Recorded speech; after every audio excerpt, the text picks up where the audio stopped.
Everett Hale wanted simple, plain, uncomplicated. But Lydia Vance arrived with secrets darker than the Montana dust, a past that won't stay buried, and danger trailing close behind.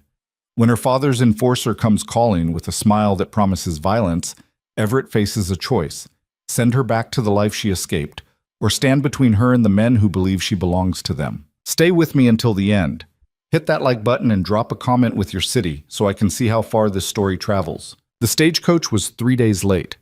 Everett Hale stood outside the general store in Holt's Crossing, hat pulled low against the afternoon glare, watching the eastern road like it owed him money.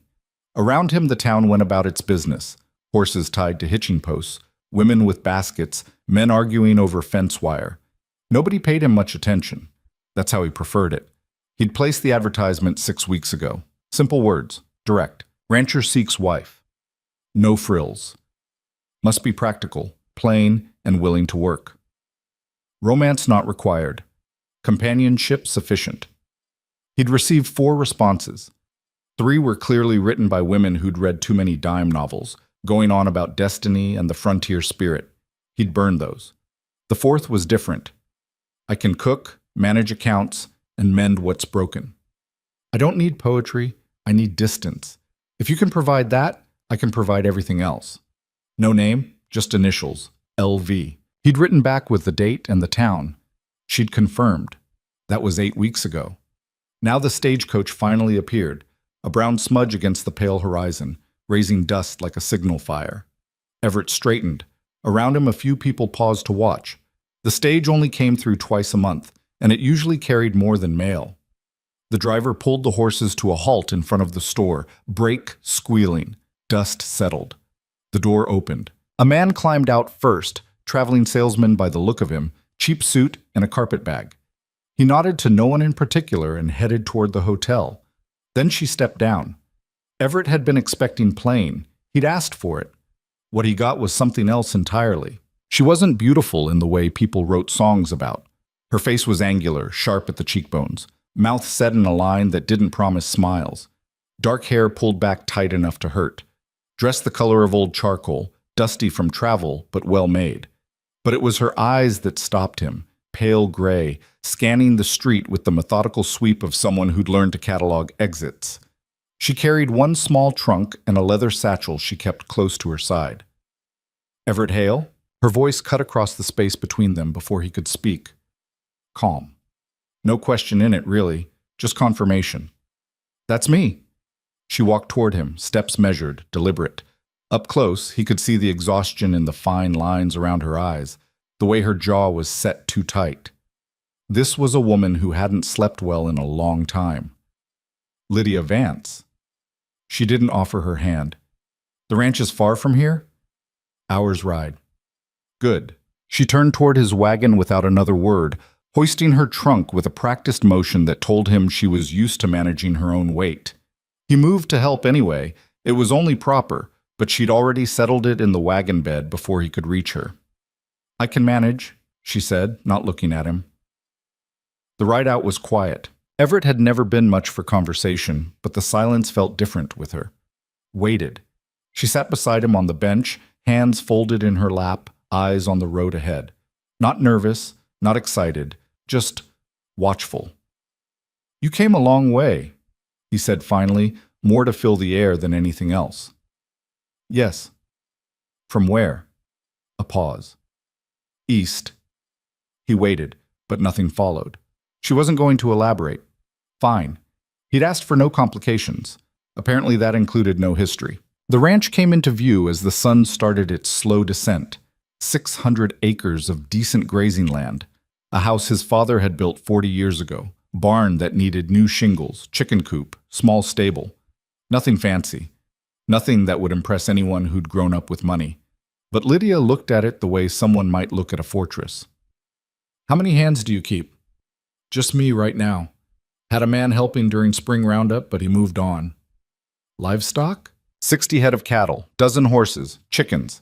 She nodded, still taking it in. How much land can't be seen from the house? Strange question. Most of it. Why? Just wanting to know the lay of things. He pulled the wagon up to the house and climbed down. This time, when he reached for her trunk, she let him take it. Progress, maybe. Inside, the house smelled like dust and old coffee.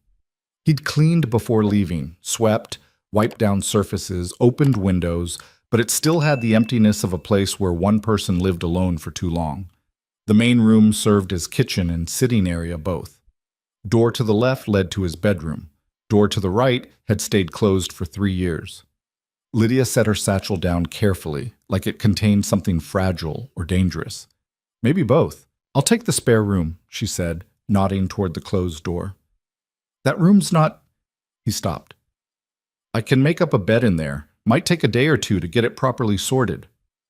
"Tonight is fine. I don't need much." She was already moving toward it, hand on the doorknob. "Wait." The word came out harder than he meant. She stopped, turned. "That room hasn't been opened in a while. Let me go in first, make sure it's suitable." Her eyes held his for a long moment, reading him, maybe, measuring. All right. He hadn't been lying about the room. It was exactly as Rachel had left it. Clothes still in the wardrobe, hairbrush on the dresser, quilt she'd sewn folded at the foot of the bed. He'd closed the door the week after the funeral and never opened it again. Standing in the doorway now, with 3 years of dust coating everything, felt like stepping into a tomb. "This will take more than tonight," he said, voice rough. Lydia appeared beside him, looked into the room without expression. "Someone died here." "My wife. 3 years back." "I'm sorry." She said it the way people did when they meant it but had their own griefs to carry. Not performative, just fact. "The main bedroom has space," he said. "I can sleep in the barn until—" "No." She turned to face him. "I'll take this room, but I'll need your help clearing it first." "You don't have to—" "I do. I can't sleep in a shrine, Mr. Hale. Neither can you keep one forever. So we'll deal with it now, or I'll find somewhere else to stay." He should have been angry. Should have told her she'd been here all of 2 minutes and had no right to talk about his house, his dead wife, his grief. But there was something in her directness that cut through the impulse to defend. She wasn't being cruel, she was being practical. "All right," he said finally. "We'll clear it." They worked until the light failed. He packed Rachel's clothes into a trunk. He'd give them to the church maybe, or burn them. He hadn't decided. Lydia stripped the bed, beat the dust from the mattress outside while he wiped down surfaces. She didn't ask questions about Rachel, didn't make gentle comments about loss or healing. She just worked, methodical and efficient, like this was a problem to solve rather than a wound to tend. By the time they finished, the room was empty of ghosts. Just 4 walls, a bed, a dresser, a window that looked west toward land that ran all the way to the mountains. Lydia stood in the doorway, surveying their work. "This is good," she said. "Thank you. I'll bring in your trunk." She'd already made up the bed with sheets from her own luggage by the time he returned. Practical gray linens, well worn, but clean. The trunk went at the foot of the bed. The leather satchel, he noticed, stayed within arm's reach on the floor beside her pillow. Dinner was beans and cornbread. He'd made it before they started on the room, keeping it warm on the stove. They ate at the small table in the kitchen, the silence between them less strained now. Working together had worn down some of the sharp edges. "I can cook," Lydia said, mopping up bean juice with a piece of cornbread. "I'll take over meals starting tomorrow." "You don't have to. We had an arrangement, Mr. Hale. I'm here to be useful, not decorative. Let me be useful. Everett. You can call me Everett." "All right. Everett." She tested the name, then nodded. "And you can call me Lydia." After dinner, she excused herself to her room. He heard the door close, the soft sound of her moving around, then nothing. He sat in the main room, staring at the dying fire in the hearth, wondering what the hell he'd gotten himself into. She wasn't plain, she was sharp, controlled, deliberate in every movement, every word, and she was running from something. He knew that much. The way she'd asked about sightlines from the house, the way she kept that satchel close, the way she'd scanned the street when she stepped off that stagecoach. He should ask, should know what he was bringing onto his land. But he'd promised distance, no complications. Maybe her secrets were the price of that. The next morning, he woke to the smell of coffee and frying bacon. Lydia was already in the kitchen, dressed in a simpler work dress, hair still pulled back tight. She'd found his supplies, figured out his stove, and was cooking breakfast like she'd lived there for years. "Morning," she said without turning around. "Eggs?" "Please." She cracked 3 into the pan with practiced efficiency. "I looked over your account book." He froze in the middle of reaching for a cup. "You what?" "It was on the desk. Open." She flipped the eggs. "Your numbers are off. You're losing money somewhere." "I manage my own." "Poorly." She slid the eggs onto a plate, added bacon, set it in front of him. "You're buying feed at twice what you should be paying, and your cattle count doesn't match your expenses. Either you're miscounting or someone's stealing from you." He stared at the plate, then at her. "You went through my books." "Yes." "Without asking. I'm going to be living here. I need to know if this operation is solvent or if I should start making other plans." She sat down across from him with her own plate. "So, are you being cheated or are you just bad at math?" Heat rose in his chest. This was his land, his business. She'd been here one night and was already, "Probably both," he said, the anger deflating as quickly as it came. She almost smiled, almost. "Then we'll fix it. After breakfast, show me the feed supplier's invoices." They spent the morning going over paperwork. Lydia had a head for numbers that made his own attempts look childish. She found discrepancies in 3 months of purchases, pointed out charges that didn't match delivery amounts, calculated exactly how much he'd been overcharged. $400, she said, tapping the final number. "In 6 months. Christ. Who do you buy from?" "Carson's feed in town." "And who handles the money when you're not there?" He thought about it. "His son. Ben Carson." "The son is stealing from you, probably has been for a while." She closed the ledger. "We'll need to confront him." "We?" "I'm better with numbers. You're better with—" She gestured vaguely at him. "Presents. We'll go together." They rode into town that afternoon. Lydia sat beside him again, but this time she looked less like she was planning an escape and more like she was planning an attack. Carson's feed and supply sat on the north end of town, a large building that smelled like grain and horse. Ben Carson was behind the counter when they walked in, mid-30s, soft around the middle, the kind of smile that came too easy. "Everett, good to see you. What can I—" He noticed Lydia, and something shifted in his expression. Curiosity, maybe, or calculation. "Didn't know you had company." "This is my wife," Everett said, the word strange in his mouth. "Lydia." "Ma'am?" Ben nodded. "What brings you both in?" Lydia set the ledger on the counter between them. "You've been overcharging us. $400 in 6 months. I have the itemized list right here." Ben's smile didn't waver, but his eyes went flat. "Now, I don't know what you think you found, ma'am, but I found theft." She opened the ledger, pointed to the first discrepancy. March 3rd. 50 pounds of oats at 60 cents per pound. $30. But the receipt you gave Mr. Hale says 40 pounds. You pocketed $10. That's a mistake in the March 17th, 100 pounds of barley. Same pattern. April 2nd, April 19th, May 6th. She flipped through pages, each one marked with her precise handwriting. Every 2 weeks like clockwork, small enough not to notice, large enough to add up. Ben's face had gone red. "You calling me a thief?" "I'm stating facts. What you call yourself is your business." "You can't prove—" "I can prove every single transaction, and I will if you'd like me to bring this to your father or the sheriff." Lydia's voice didn't rise, didn't sharpen. She didn't need to. "Or you can refund what you stole, and we'll call this a lesson learned."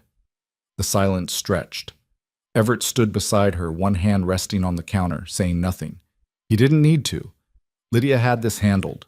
Ben looked between them, jaw working. Finally, he pulled a cash box from under the counter. 400, Lydia said. "Now."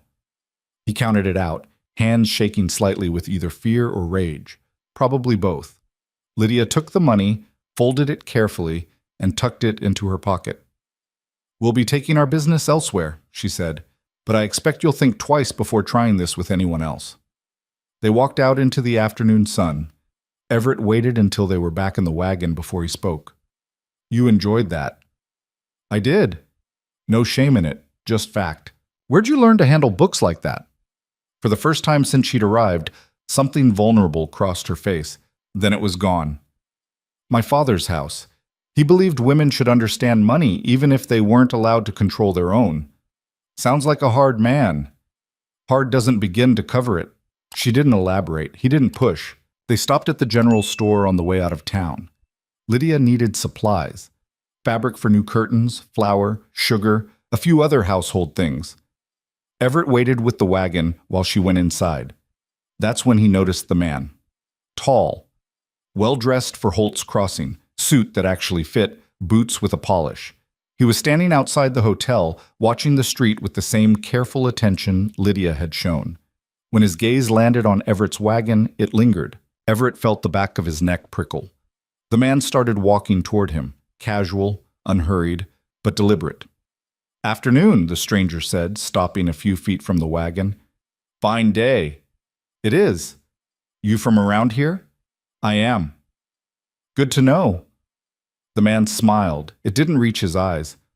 "I'm looking for someone. Woman, late 20s, dark hair, might have arrived on the stage a day or two ago. You happen to see anyone like that?" Everett's hand tightened on the reins. "Lots of women have dark hair.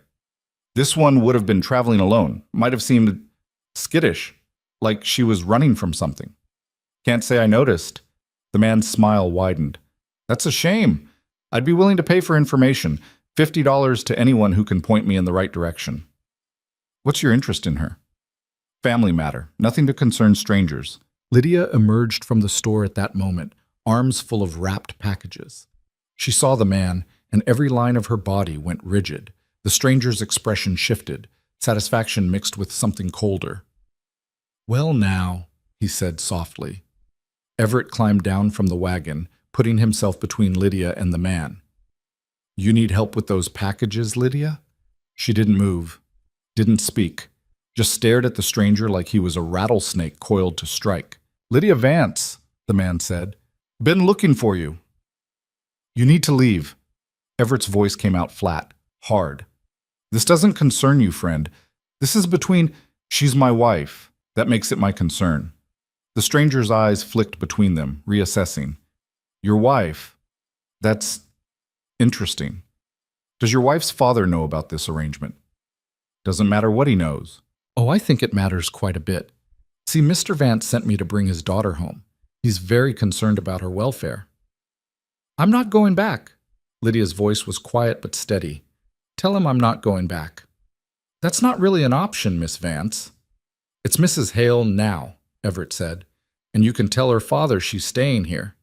The stranger studied him for a long moment. "You know what you're getting into, Mr. Hale." "I know she's my wife. That's all I need to know." "Then you're a fool." The man tipped his hat. "I'll be in town a few more days, in case either of you change your minds." He walked away, back toward the hotel. Lydia stood frozen until he disappeared inside. Then she sagged against the wagon like all her strings had been cut. "That was Calder," she whispered. "My father's man." "I figured. He won't stop. He'll come to the ranch. He'll— Let him come."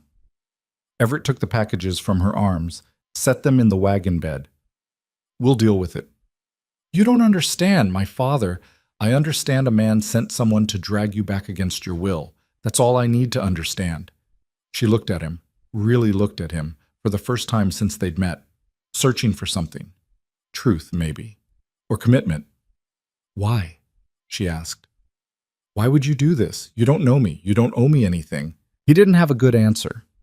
Didn't know why he'd lied to Calder, why he'd claimed her as his wife when the paperwork wasn't even filed yet, why he was standing here promising to face down whatever her father might send. Maybe it was because she'd looked at Rachel's room and said they needed to clear it. Maybe it was because she'd sat across from Ben Carson and taken back what was stolen without flinching. Maybe it was because she'd asked for distance, and he understood that need down to his bones. "Because you're here," he said finally, "on my land, under my roof. That means something." They drove back to the ranch in silence, but this time the quiet felt different. Less like two strangers and more like two people standing on the same side of a line. That night Lydia told him everything. They sat at the kitchen table, coffee growing cold between them, while she laid out the whole story. Her father, Jonathan Vance, railroad magnate, political operator, Man who'd built an empire on other people's broken backs. Her mother, who'd died when Lydia was 12. The arranged marriage to a senator's son, a man 30 years her senior who collected young wives like some men collected hunting trophies. I refused, she said, voice steady despite the tremor in her hands. 3 times. But my father doesn't accept refusal. He locked me in the house, told me I'd come around, that I'd see reason. How'd you get out? Bribed a housemaid, sold my mother's jewelry to pay for passage west, changed my name at every stop. She met his eyes. I saw your advertisement in a newspaper someone left at a hotel. It seemed like safety, distance, exactly what I needed. And now Calder's here. My father won't stop sending men. He views me as property, as leverage for his political ambitions. She wrapped her hands around the cold coffee cup. I should leave. Go further west. Canada, maybe? No. Everett, you want to run? I won't stop you, but you don't have to. We can make this legal. File the marriage papers tomorrow. Once you're legally married, your father's got no claim. That won't stop him. He doesn't care about legality. He cares about control. Then we'll deal with that when it comes. But you're not running again unless you choose to, not because you're scared.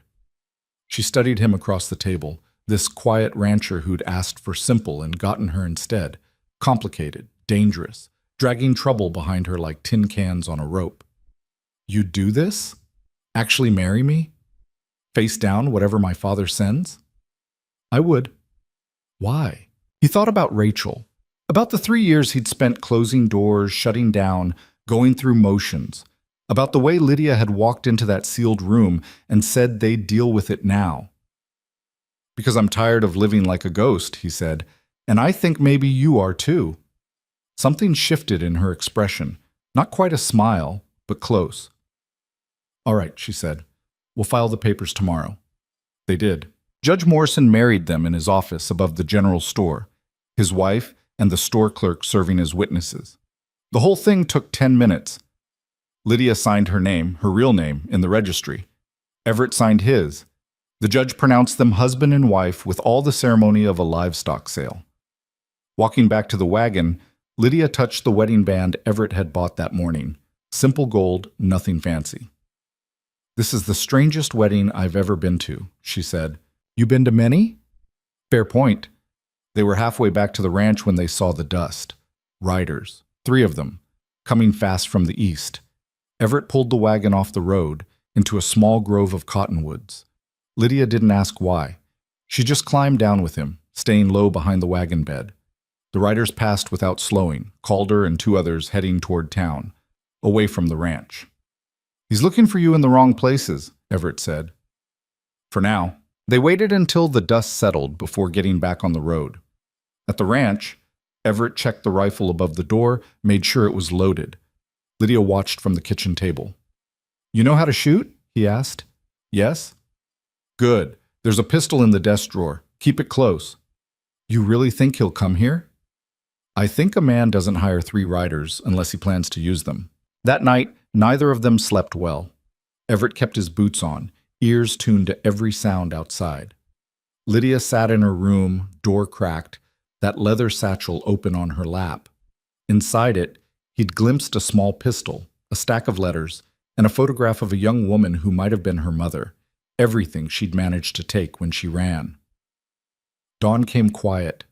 No riders, no trouble. Just the usual sounds of the ranch waking up, chickens, horses, cattle lowing in the distance. They worked through the morning, Everett mending fence while Lydia reorganized the storage shed. Around noon, she brought him water and stood watching him work. I've been thinking, she said. Yeah? If we're really going to make this work, the ranch, I mean, we need to be smarter about it. You're losing money because you're trying to do everything alone. Can't afford to hire help. Not permanent help, but seasonal work, shared labor with other ranchers. There are ways to make this more efficient. She pulled a folded paper from her pocket. I made a list. He took it, scanned her neat handwriting. Equipment sharing agreements, cooperative feed purchasing, rotating grazing schedules, all things he'd thought about but never had the energy to organize. This is good, he said. I know. No false modesty, just confidence. Give me 2 months and I'll have this operation running at twice the efficiency for half the cost. 2 months might be all we've got before your father makes his move. Then we'd better work fast. They did. Over the next week, Lydia transformed the ranch's operations. She negotiated deals with neighboring ranchers, set up a proper bookkeeping system, reorganized the barn, and somehow convinced old Tom Fletcher, who hadn't spoken to Everett in 5 years over a property line dispute, to share equipment. Everett watched her work with something like awe. This woman who'd shown up running from danger had turned into a force of nature, but every night she still kept that pistol close. And every morning, Everett checked the horizon for riders. Calder hadn't left town. Everett knew because he'd seen the man twice more, once outside the hotel, once near the livery. Watching. Waiting. He's trying to figure out his next move, Lydia said when Everett mentioned it. My father probably told him to bring me back quietly, without causing a scene that might reach the newspapers. And if he can't do it quietly, then he'll do it loudly and deal with the consequences after. The answer came on a Thursday afternoon. Everett was in the barn when he heard Lydia call his name. Not scared, urgent. He came outside to find her standing in the yard, looking toward the road.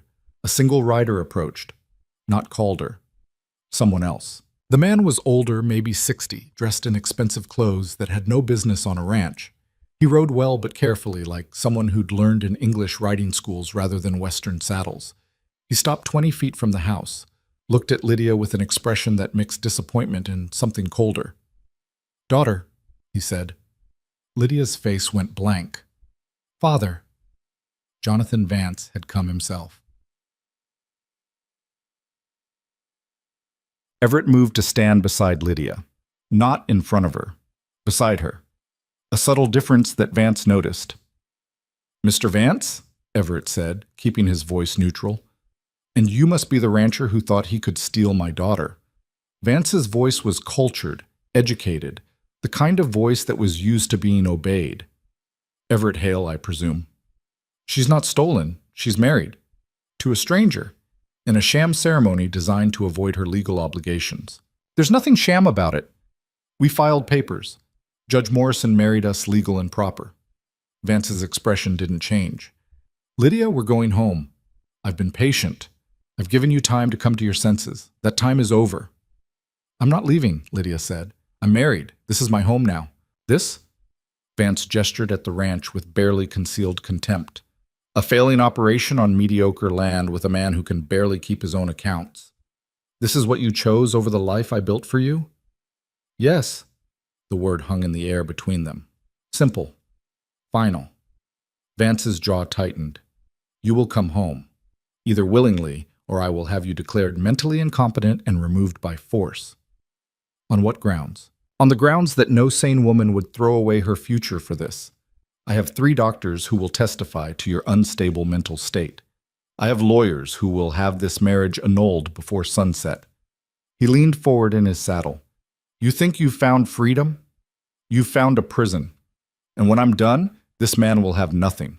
I'll destroy him, his land, his reputation, everything." Lydia's hands were shaking, but her voice stayed steady. "Then do it, because I'm still not coming with you." For the first time, Vance looked genuinely angry. "You ungrateful, that's enough." Everett's voice cut through. "You've said your piece, now you can leave." Vance turned his attention to Everett, eyes cold. "You have no idea who you're dealing with. I know exactly who I'm dealing with. A man who thinks he can buy or threaten his way to anything. Maybe that works in your world. But out here, it doesn't mean much. Everything means something when you have enough power. Then use it. Send your lawyers, send your doctors, send whoever you want. But Lydia stays here because she chooses to, not because you allow it." The 2 men stared at each other across the dusty yard. 2 different kinds of power, one built on wealth and influence, one built on land and stubbornness. Finally, Vance straightened in his saddle. "You'll regret this." "Maybe, but it'll be my regret to carry." Vance looked at Lydia one more time. "When this falls apart, and it will, don't come crawling back. I won't open the door." "Good," Lydia said, "because I won't knock." He turned his horse and rode away, back toward town, leaving nothing but dust and the weight of his threats. Lydia stood very still, watching until he disappeared. Then her legs gave out. Everett caught her before she hit the ground, guided her to sit on the porch steps. She was shaking now, the control she'd maintained fracturing. "He meant it," she whispered. "Every word. He'll destroy you." "Let him try." "You don't understand. My father doesn't make empty threats. He has lawyers, politicians, judges in his pocket. He'll come after your land, your livelihood, everything." "Then we'll fight it."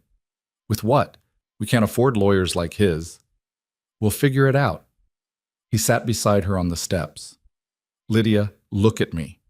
She did, eyes bright with unshed tears. "I'm not afraid of your father. I'm not afraid of his lawyers or his threats. You want to know why? Because I spent 3 years being afraid of living, afraid to open a door, afraid to let anyone in, and I'm done with that." He took her hand, felt it trembling in his. "Whatever comes, we'll face it, together." A tear slipped down her cheek. Just one. She wiped it away impatiently. "I brought this on you." "No, you brought yourself. The rest is just circumstances." She laughed, small and broken. "Circumstances. That's one way to describe my father." They sat together as the sun moved across the sky, two people who'd started as strangers and become something else. Something neither of them had planned, but both of them needed. That night, for the first time since she'd arrived, Lydia knocked on Everett's bedroom door. He opened it to find her standing there in her nightgown, that leather satchel in her hands. "I can't sleep," she said. "Keep thinking I hear horses." "You want to sit in the main room? I can make coffee." "No, I just—" She looked down at the satchel. "This is everything I have left of before. Letters from my mother, a picture, some jewelry I didn't sell. I've been keeping it close because I was afraid someone would take it. No one's taking anything from you here." "I know. That's what I'm realizing." She held out the satchel. "Can you keep this somewhere safe? Somewhere I don't have to watch all the time?" It was trust, pure and simple, the kind that costs something to give. "I can do that." He took the satchel to his room, put it in the trunk at the foot of his bed, the same trunk that held Rachel's packed belongings. 2 women, 2 different kinds of loss, sharing space. When he came back out, Lydia was still standing in the hallway. "Thank you," she said, "for today, for standing with me. It's what people do when they're married." "Is it? My parents weren't like this. My mother died trying to be what my father demanded. And the man he wanted me to marry, he would have broken me the same way. That's not what this is." "I know." She managed a small smile. "This is strange and imperfect and held together with hope and stubbornness. But it's real. More real than anything I had before. Get some sleep," he said gently. "Tomorrow, we'll start figuring out how to protect the ranch." She nodded and turned back to her room. But at the door, she paused. "Everett, if this all falls apart, if my father wins, I want you to know I don't regret it. Any of it. It's not falling apart. But if it does, it won't." She studied him for a moment, then nodded and closed the door. Everett stood in the empty hallway, feeling the weight of what they'd taken on. A powerful man's wrath, legal threats, the possibility of losing everything. But for the first time in 3 years, he felt alive enough to care about losing something. That had to count for something. The lawyer arrived 6 days later. Everett was fixing a broken fence post when he saw the buggy coming up the road, polished black, pulled by a matched pair of grays that had no business on ranch land. The kind of transportation that announced money before the passenger even stepped out. He didn't bother going back to the house, just stood there with the post hole digger in his hands, waiting. The buggy stopped 20 feet away. The man who climbed out wore a suit that probably cost more than Everett's best horse. Thin, gray-haired, with the sort of face that had spent decades finding loopholes. "Mr. Hale?" "That's right." "My name is Victor Ashworth. I represent Jonathan Vance in several legal matters." He pulled a leather case from the buggy. "I have documents that require your attention. I'm kind of busy. This won't take long. May we speak inside?" Everett looked toward the house. Lydia had appeared on the porch, wiping her hands on her apron. Even from this distance, he could see the tension in her shoulders. "We can talk right here," Everett said. Ashworth's smile was thin. "As you wish." He opened the case, pulled out a thick stack of papers. "Mr. Vance has filed a petition to have his daughter declared mentally incompetent. These are the supporting documents, medical evaluations, witness statements, Expert testimony. A hearing has been scheduled in Denver for 2 weeks from today. She's not incompetent. The doctors disagree. They've documented a pattern of erratic behavior, poor judgment, emotional instability, running away from home, entering into a hasty marriage with a stranger, abandoning family and social obligations without rational explanation. Ashworth's tone was professionally neutral, like he was reading a grocery list. The evidence is quite compelling. The evidence is manufactured, perhaps, but it will be persuasive in court nonetheless. He produced another document. Additionally, Mr. Vance has filed suit challenging the validity of your marriage. Given that Miss Vance was under emotional duress and potentially not of sound mind when she consented, there are grounds for annulment. Everett felt heat rising in his chest. She knew exactly what she was doing. Can you prove that? In a court of law before a judge who's known Jonathan Vance for 20 years? Ashworth tucked the papers back into his case. Mr. Hale, I'm not here to threaten you. I'm here to present reality. You're a rancher, a good one, from what I understand. But you're in over your head. Jonathan Vance has resources you can't imagine. He will bury you in legal fees. He will tie up your land in litigation. He will make your life so difficult that keeping his daughter will cease to be worth the cost. Is that what he told you to say? It's what I'm telling you because it's true. You seem like a reasonable man, so I'm offering you a way out. He pulled an envelope from his jacket. $5,000. Sign the annulment papers. Testify that Lydia was emotionally unstable when you married and walk away. You'll have enough money to pay off your debts, improve your operation, maybe hire some help, and you'll avoid a legal battle you cannot win. Everett looked at the envelope. $5,000 was more money than he'd see in 5 years of ranching, maybe 10. It would solve problems he'd been carrying for longer than he wanted to admit. All he had to do was say Lydia was crazy, sign some papers, let her go back to a life she'd run from hard enough to cross half a continent. No. Ashworth's expression didn't change. Mr. Hale, no, she's my wife. She stays here. You can tell Vance to take his money and his lawsuits and go to hell. You're making a mistake. Probably, but it's mine to make. Ashworth studied him for a long moment, then nodded slowly. Very well. You'll receive a summons for the Denver hearing within the week. I'd recommend you retain legal counsel, though I doubt you can afford anyone who could effectively counter Mr. Vance's team. He climbed back into the buggy. I'll be seeing you in court, Mr. Hale. The buggy pulled away, leaving Everett standing in the yard with a post-hole digger and the sinking feeling that he'd just made things exponentially worse. Lydia met him halfway to the house. How much did he offer you? $5,000. She went pale. That's a fortune for a ranch this size. It is. Why didn't you take it? Because you're not for sale. She looked at him like he'd started speaking another language. Everett, that money could change everything for you. The ranch, your future. I don't want a future that comes from selling you out. This isn't romantic nobility. This is practical insanity. My father will destroy you in court. He has judges, expert witnesses, doctors who'll say whatever he pays them to say. You can't fight that with what? Stubbornness? If that's all I've got, then yeah. You're going to lose everything. Maybe, but I'll lose it standing up instead of lying down. She stared at him, frustration and something else warring in her expression. You're impossible. You married me anyway. That was before I knew you were suicidal. Despite everything, he almost smiled. Little late to back out now. She didn't smile back, just shook her head and walked toward the house, leaving him standing there wondering if stubbornness really was all he had. That night, they sat at the kitchen table with what little money the ranch had saved, $340. Everett counted it twice, hoping the number would somehow improve. It didn't.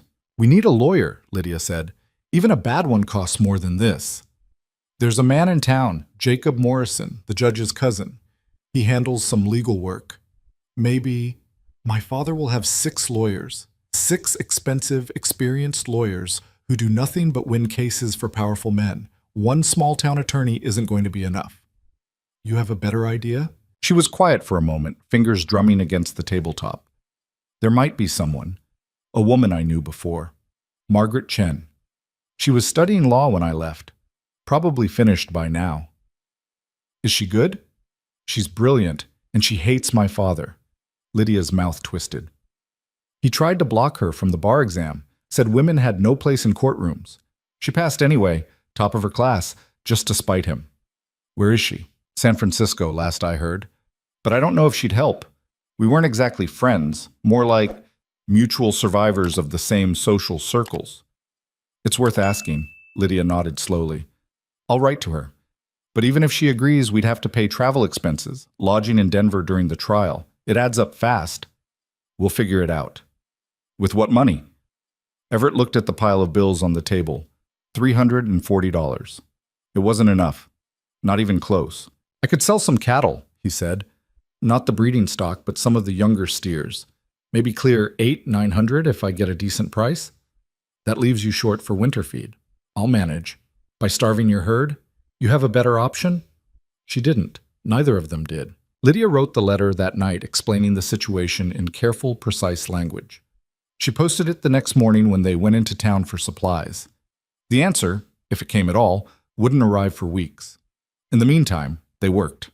Everett pushed through fence repairs, cattle counts, equipment maintenance, all the tasks he'd been putting off for months because he'd been too tired, too alone, too stuck in the past to care. Now he cared. Now he had reasons. Lydia threw herself into the ranch's books with the intensity of someone trying to outrun fear. She found 3 more instances of overcharging from other suppliers, renegotiated deals, set up a payment schedule that would let them stretch their money further. She was good at this, better than good. She had a mind that saw patterns, found solutions, refused to accept defeat, even when defeat seemed inevitable. They fell into a rhythm, working separately during the day, coming together at meals, sitting in the evening going over plans and problems. It wasn't the marriage either of them had imagined, but it was real in ways that mattered. 2 weeks after Ashworth's visit, Calder showed up again. Everett was in the barn, mucking out stalls, when he heard Lydia's voice rise sharply from the house. He dropped the pitchfork and ran. Calder stood on the porch, 1 foot on the steps like he owned the place. Lydia blocked the doorway, fury written across her face. I said get off our property.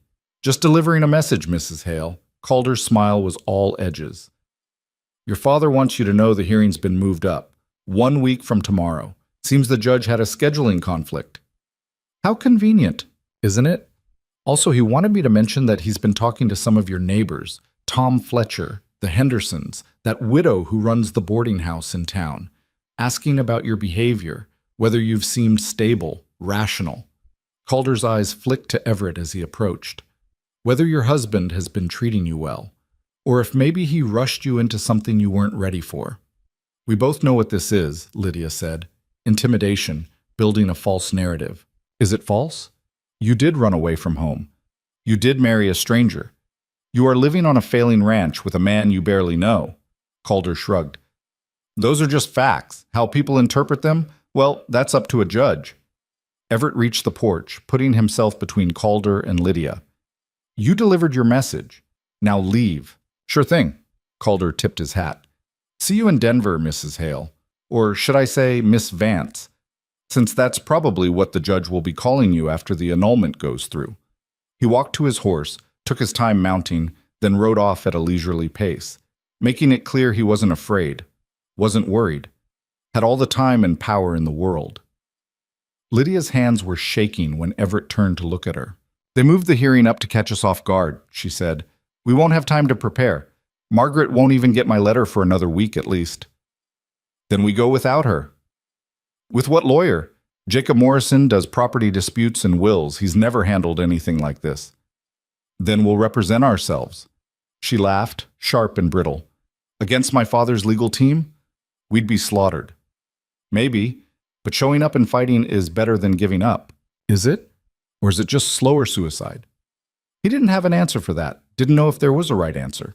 All he knew was that backing down now felt like dying by degrees. They went into town the next day to talk to Jacob Morrison anyway. The lawyer's office sat above the general store, a small room crammed with law books and stacked papers. Morrison himself was 60-something, balding, with ink stains on his fingers and a permanent squint from reading by lamplight. He listened to their situation with increasing alarm. You want me to go up against Jonathan Vance's attorneys in a competency hearing? Morrison set down his pen carefully. Mr. Hale, I appreciate your confidence, but I'm not qualified for this. I handle contracts, property transfers, simple legal matters. What you're describing, this is beyond my experience. But you could try, Everett said. I could try and fail spectacularly, which wouldn't help Mrs. Hale and would damage my reputation in the process. Morrison looked genuinely apologetic. I'm sorry, but you need someone with trial experience. Someone who knows how to counter the kind of tactics Vance's team will use. We don't have anyone else. Then you need to find someone, fast. Morrison pulled out a piece of paper, wrote a name. There's a lawyer in Cheyenne, Martin Cross. He's handled some difficult cases, might be willing to take this on. What's his fee? Morrison hesitated. High, but he's good, better than good. If anyone could stand up to Vance's attorneys, it's him. They left with the name and a sinking feeling. Cheyenne was 3 days' travel, and they had less than a week before the hearing. I'll go, Lydia said as they climbed into the wagon. Tonight. Catch the evening stage, be there by tomorrow night. Not alone. We can't both leave the ranch. I'm not letting you travel alone. Not with Calder and your father's men around. Then we'll both go. Hire someone to watch the place. With what money? We need every dollar for the lawyer. They argued about it all the way back to the ranch. Lydia wanted to go alone, fast, efficient. Everett refused to let her put herself at risk. Neither of them budged. The solution came from an unexpected source. Tom Fletcher showed up at sunset, riding his old mule, hat in his hands. Heard you might need help, he said when Everett met him in the yard. Who told you that?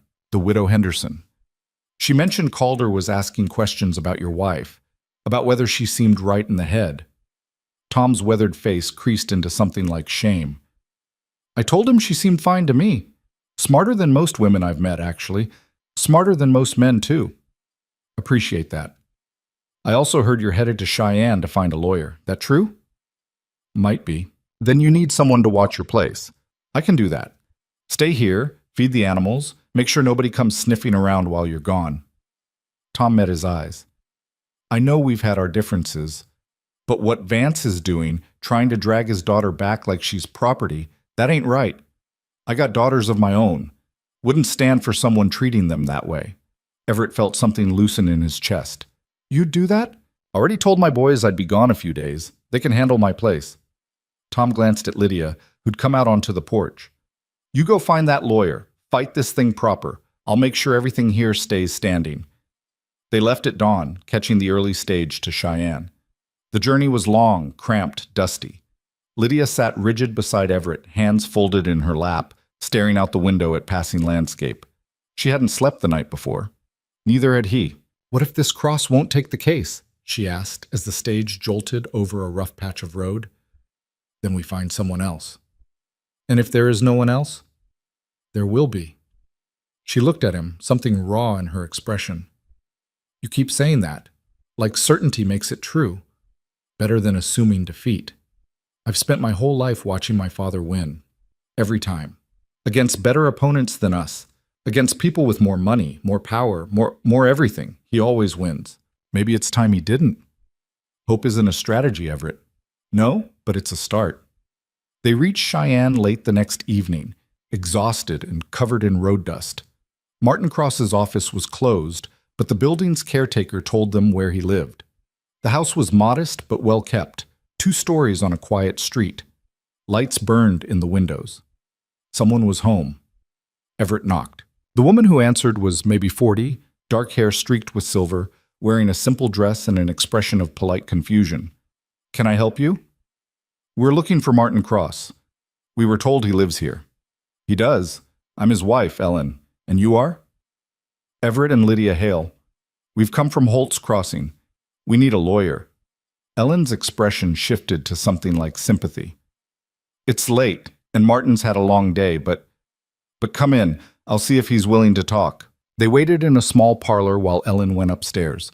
Low voices filtered down, too quiet to make out words. Then footsteps. Martin Cross was shorter than Everett expected, stocky, with graying hair and eyes that looked tired. He wore shirt sleeves and suspenders, no jacket. A man interrupted at home. Mrs. Cross says you need a lawyer. I'm not taking new clients right now. We know, Everett said, but we're out of options. Everyone who comes to me thinks they're out of options. Most of them are wrong. Lydia stepped forward. My name is Lydia Vance. My father is Jonathan Vance. He's trying to have me declared incompetent so he can drag me back and force me into a marriage I don't want. He's hired 6 lawyers, bought testimony from doctors, and scheduled a hearing in Denver for 5 days from now. We have $300 and 1 week to prepare. Are we out of options? Cross's expression changed. Jonathan Vance, the railroad man. Yes. I know him, or of him. Cross gestured to the chairs. Sit. Tell me everything. They did. The whole story, from the mail order advertisement to Calder's visits to Ashworth's bribe offer. Cross listened without interrupting, occasionally making notes on a small pad he'd pulled from his pocket. When they finished, he was quiet for a long moment. This is a disaster of a case, he said finally. Lydia's face fell. So you won't take it? I didn't say that. I said it's a disaster. Vance has money, connections, and time to prepare. You have none of those things. The hearing's been moved up to prevent you from mounting a proper defense. The judge is almost certainly in Vance's pocket. And even if by some miracle we win, Vance will appeal, drag this out for years if necessary. So what do we do? Cross leaned back in his chair, studying them both. We don't play his game, we play ours. Meaning what? Meaning we don't argue competency, we argue authority. Vance's entire case rests on the assumption that he has the right to control his adult daughter's choices. We challenge that assumption. Make it about his behavior, not yours. Lydia shook her head. His lawyers will just say I was manipulated, coerced by Everett. Were you? No. Then we prove it. We show that your marriage was a deliberate choice made by a rational adult woman. We bring witnesses who can testify to your competency. We demonstrate that running from your father was the rational response to an irrational situation. Cross tapped his pen against the notepad. We make Vance the one on trial, not you. Can that work? Everett asked. Maybe, if we're smart, if we're lucky, if the judge is even slightly inclined to fairness. Cross met their eyes. But I won't lie to you. The odds are bad. Vance has spent decades building relationships with people in power. He knows how to win, and he doesn't lose gracefully. What's your fee? Lydia asked quietly. For a case like this? Against an opponent like Vance? Normally I'd charge $2,000, plus expenses. The number hit like a punch. They didn't have $2,000. They had $300 and whatever they could scrape together by selling cattle they couldn't afford to lose. We can't pay that, Everett said. But we can pay something, and we can work off the rest. I'm good with my hands. Carpentry, fence work, whatever you need. Cross looked at him for a long moment, then at Lydia. Then at his wife, who'd been standing quietly in the doorway. Ellen nodded slightly. 500, Cross said. Half up front, half when this is over. Win or lose. We don't have 500, Lydia said. You have 3, you said. Give me that. We'll call the rest a loan. You can pay it back when you're able. Why would you do that? Cross's expression hardened. Because 20 years ago, Jonathan Vance destroyed a friend of mine, ruined his business, his reputation, drove him to drink himself to death. All because my friend refused to sell his land for Vance's railroad. I've been waiting for a chance to put a blade in that man's ribs. This might be it. Everett and Lydia looked at each other. $300. It was most of what they had. If Cross lost, they'd be broke and Lydia would be gone. But if they didn't try, she'd be gone anyway. Deal, Everett said. They spent the next 3 days preparing. Cross was methodical, relentless. He interviewed them separately, together, asked questions that felt invasive and necessary. He wanted to know everything about Lydia's life before she ran, about her father's treatment, the forced engagement, the escape. He wanted dates, names, specific incidents that demonstrated a pattern of control. He grilled Everett too, about the advertisement, the marriage, their arrangement, looking for cracks, inconsistencies, anything Vance's lawyers might exploit. They're going to paint you as a predator, Cross told Everett during one session. A man who took advantage of a vulnerable woman. You need to be ready for that. I didn't take advantage. I know. But they'll argue it anyway. So we need your story airtight. Why did you place that advertisement? Why did you choose Lydia specifically? What were your intentions? Everett thought about it. about the loneliness that had driven him to write those words, about Rachel's ghost haunting his house, about wanting someone who wouldn't ask him to be more than he was. "I was tired of being alone," he said finally, "but I didn't want romance. Didn't want someone expecting me to be something I wasn't ready to be." The ad was clear about that. Lydia's response matched what I needed. That's all. And now? Now it's different. How? Now she's my wife. Not because of some paper or arrangement, because she chose to stay, and I chose to fight for her. Cross nodded slowly. Good. That's good. That's what we'll tell the judge. They worked on Lydia's testimony next. Cross was gentle but firm, pushing her to articulate things she'd kept buried. "Why did you run?" he asked. "Because my father gave me no choice." "That's not enough. Why that specific decision? Why not wait, try to reason with him, find another way?" Lydia's hands clenched in her lap. "Because I'd tried reasoning. 3 times I refused the engagement. 3 times he ignored me.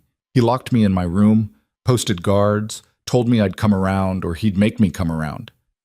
Her voice shook. "The man he wanted me to marry, Senator Hartford's son, he came to dinner once. He looked at me like I was a horse he was considering buying.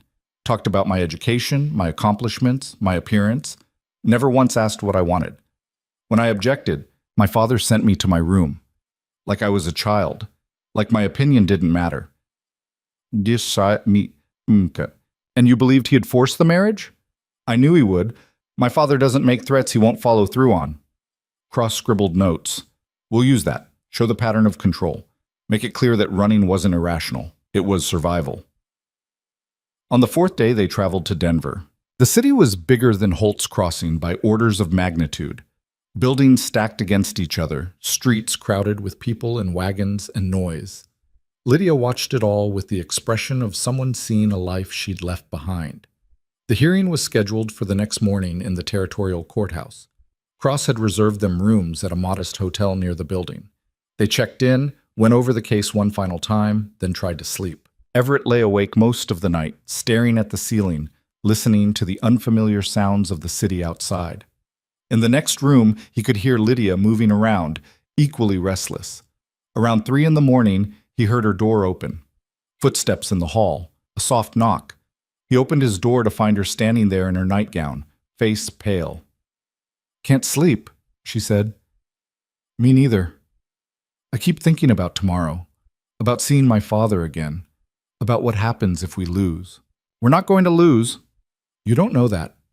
"No, but I believe it anyway." She looked at him, something desperate in her expression. "What if I'm not worth all this? The money, the fight, the risk to your ranch?" "You are." "How do you know?" "Because you fix my accounts. Because you cleared Rachel's room without flinching. Because you stood up to your father and Calder and every other person who tried to push you around." He reached out, took her hand. "Because you're the bravest person I've ever met, even when you're scared." She squeezed his hand hard enough to hurt. "I'm terrified." "I know, so am I. But you're still here. So are you." They stood in the doorway like that for a long moment, 2 people holding on to each other against the weight of what morning would bring. "Try to sleep," he said finally. "Tomorrow, we fight." She nodded and went back to her room. This time, when he lay down, exhaustion finally pulled him under. Morning came too fast and too slow at once. They dressed carefully, Lydia in her best dress, Everett in the one suit he owned, both of them looking like they were going to a funeral instead of a hearing. Cross met them in the hotel lobby, already carrying his briefcase, looking grim but determined. "Remember what we practiced," he said as they walked to the courthouse. "Answer questions directly. Don't volunteer information. If you don't know something, say so. Don't guess." The courthouse was imposing, all stone and columns, built to intimidate. Inside, the halls echoed with footsteps and low voices. Cross led them to a hearing room on the 2nd floor. Jonathan Vance was already there. He sat at the front table with his legal team, 6 men in expensive suits, papers spread before them, looking confident and prepared. Vance himself wore the expression of a man who'd already won and was just waiting for everyone else to acknowledge it. His eyes found Lydia as they entered. Something cold passed across his face, then disappeared behind professional neutrality. Lydia's steps faltered. Everett put a hand on her back, kept her moving forward. They took their seats at the opposite table. David versus Goliath. Except in the Bible, David won. The judge entered, a heavy-set man in his 60s, robes swishing, expression already tired. He settled behind the bench, surveyed both tables, then nodded to the court clerk. In the matter of Jonathan Vance versus Lydia Hale, petition for declaration of mental incompetence, let's begin. Vance's lead attorney stood first, a silver-haired man named Whitmore, who moved with the casual confidence of someone who'd never lost a case he cared about. Your Honor, this is a straightforward matter. Jonathan Vance is a concerned father seeking to protect his daughter from the consequences of mental instability. We have documentation from 3 physicians, all of whom have evaluated Miss Vance. Mrs. Hale, Cross interrupted, standing. Her legal name is Mrs. Lydia Hale. She's married. Whitmore didn't miss a beat. The validity of that marriage is precisely what's in question. As our petition clearly states, Miss Vance entered into this arrangement while in a state of emotional and mental distress that rendered her incapable of informed consent. The judge, Henderson, according to the nameplate on his bench, looked over his glasses at Cross. Counsel, you'll have your chance to respond. Mr. Whitmore, continue. Whitmore nodded. Thank you, Your Honor. As I was saying, we have medical evidence. We have witness testimony. We have a clear pattern of irrational behavior culminating in Miss Vance fleeing her home, abandoning her family, and entering into marriage with a complete stranger. He gestured toward Everett like he was pointing out evidence at a crime scene. A stranger who advertised for a wife in a newspaper, who specifically requested someone plain and uncomplicated, who by his own admission sought a woman who wouldn't ask questions. Everett felt heat crawl up his neck. Hearing his own words thrown back at him like proof of wrongdoing made his stomach turn. We're not here to impugn Mr. Hale's character, Whitmore continued, though his tone suggested otherwise. But the facts speak for themselves. A vulnerable young woman, isolated from her support system, entered into a hasty marriage with a man she'd never met. This is not the behavior of a rational, competent adult. This is the behavior of someone in crisis. Someone who needs protection from others and from herself. He sat down. The courtroom was silent except for the scratch of the clerk's pen. Judge Henderson looked at Cross. Your response? Cross stood slowly, buttoning his jacket. When he spoke, his voice was calm, measured, nothing like Whitmore's dramatic flourishes. Your Honor, Mr. Whitmore is correct about one thing. This is straightforward, not because Mrs. Hale is incompetent, but because she isn't. She's an adult woman who made an adult decision to escape an intolerable situation. The real question before this court isn't whether she's competent. It's whether her father has the right to control her life simply because he disagrees with her choices. That's a mischaracterization, Whitmore started, but Henderson raised a hand. You'll get your turn, counsel. Let him speak. Cross nodded his thanks. Mrs. Hale is 26 years old.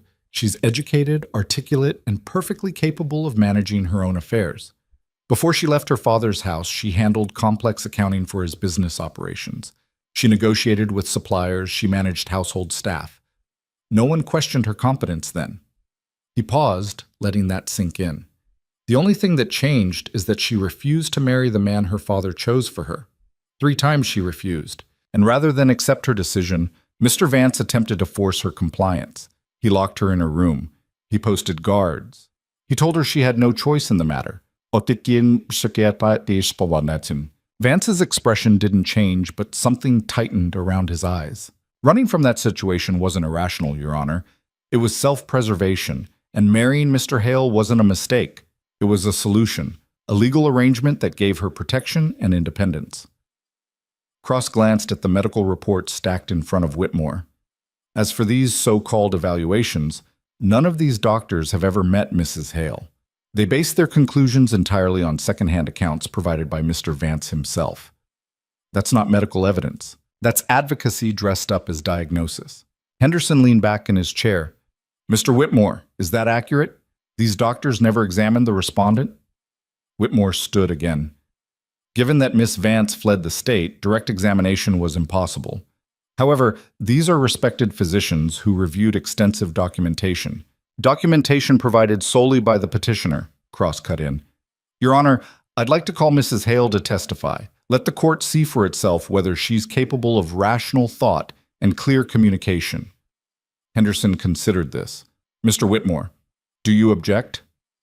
We'd prefer to present our evidence first, Your Honor. Establish the pattern of behavior before. I'll allow it. Mrs. Hale, please take the stand. Lydia stood. Her hands were steady, but Everett could see the tension in her shoulders as she walked to the witness box. She placed her hand on the Bible the clerk offered, swore to tell the truth, and sat.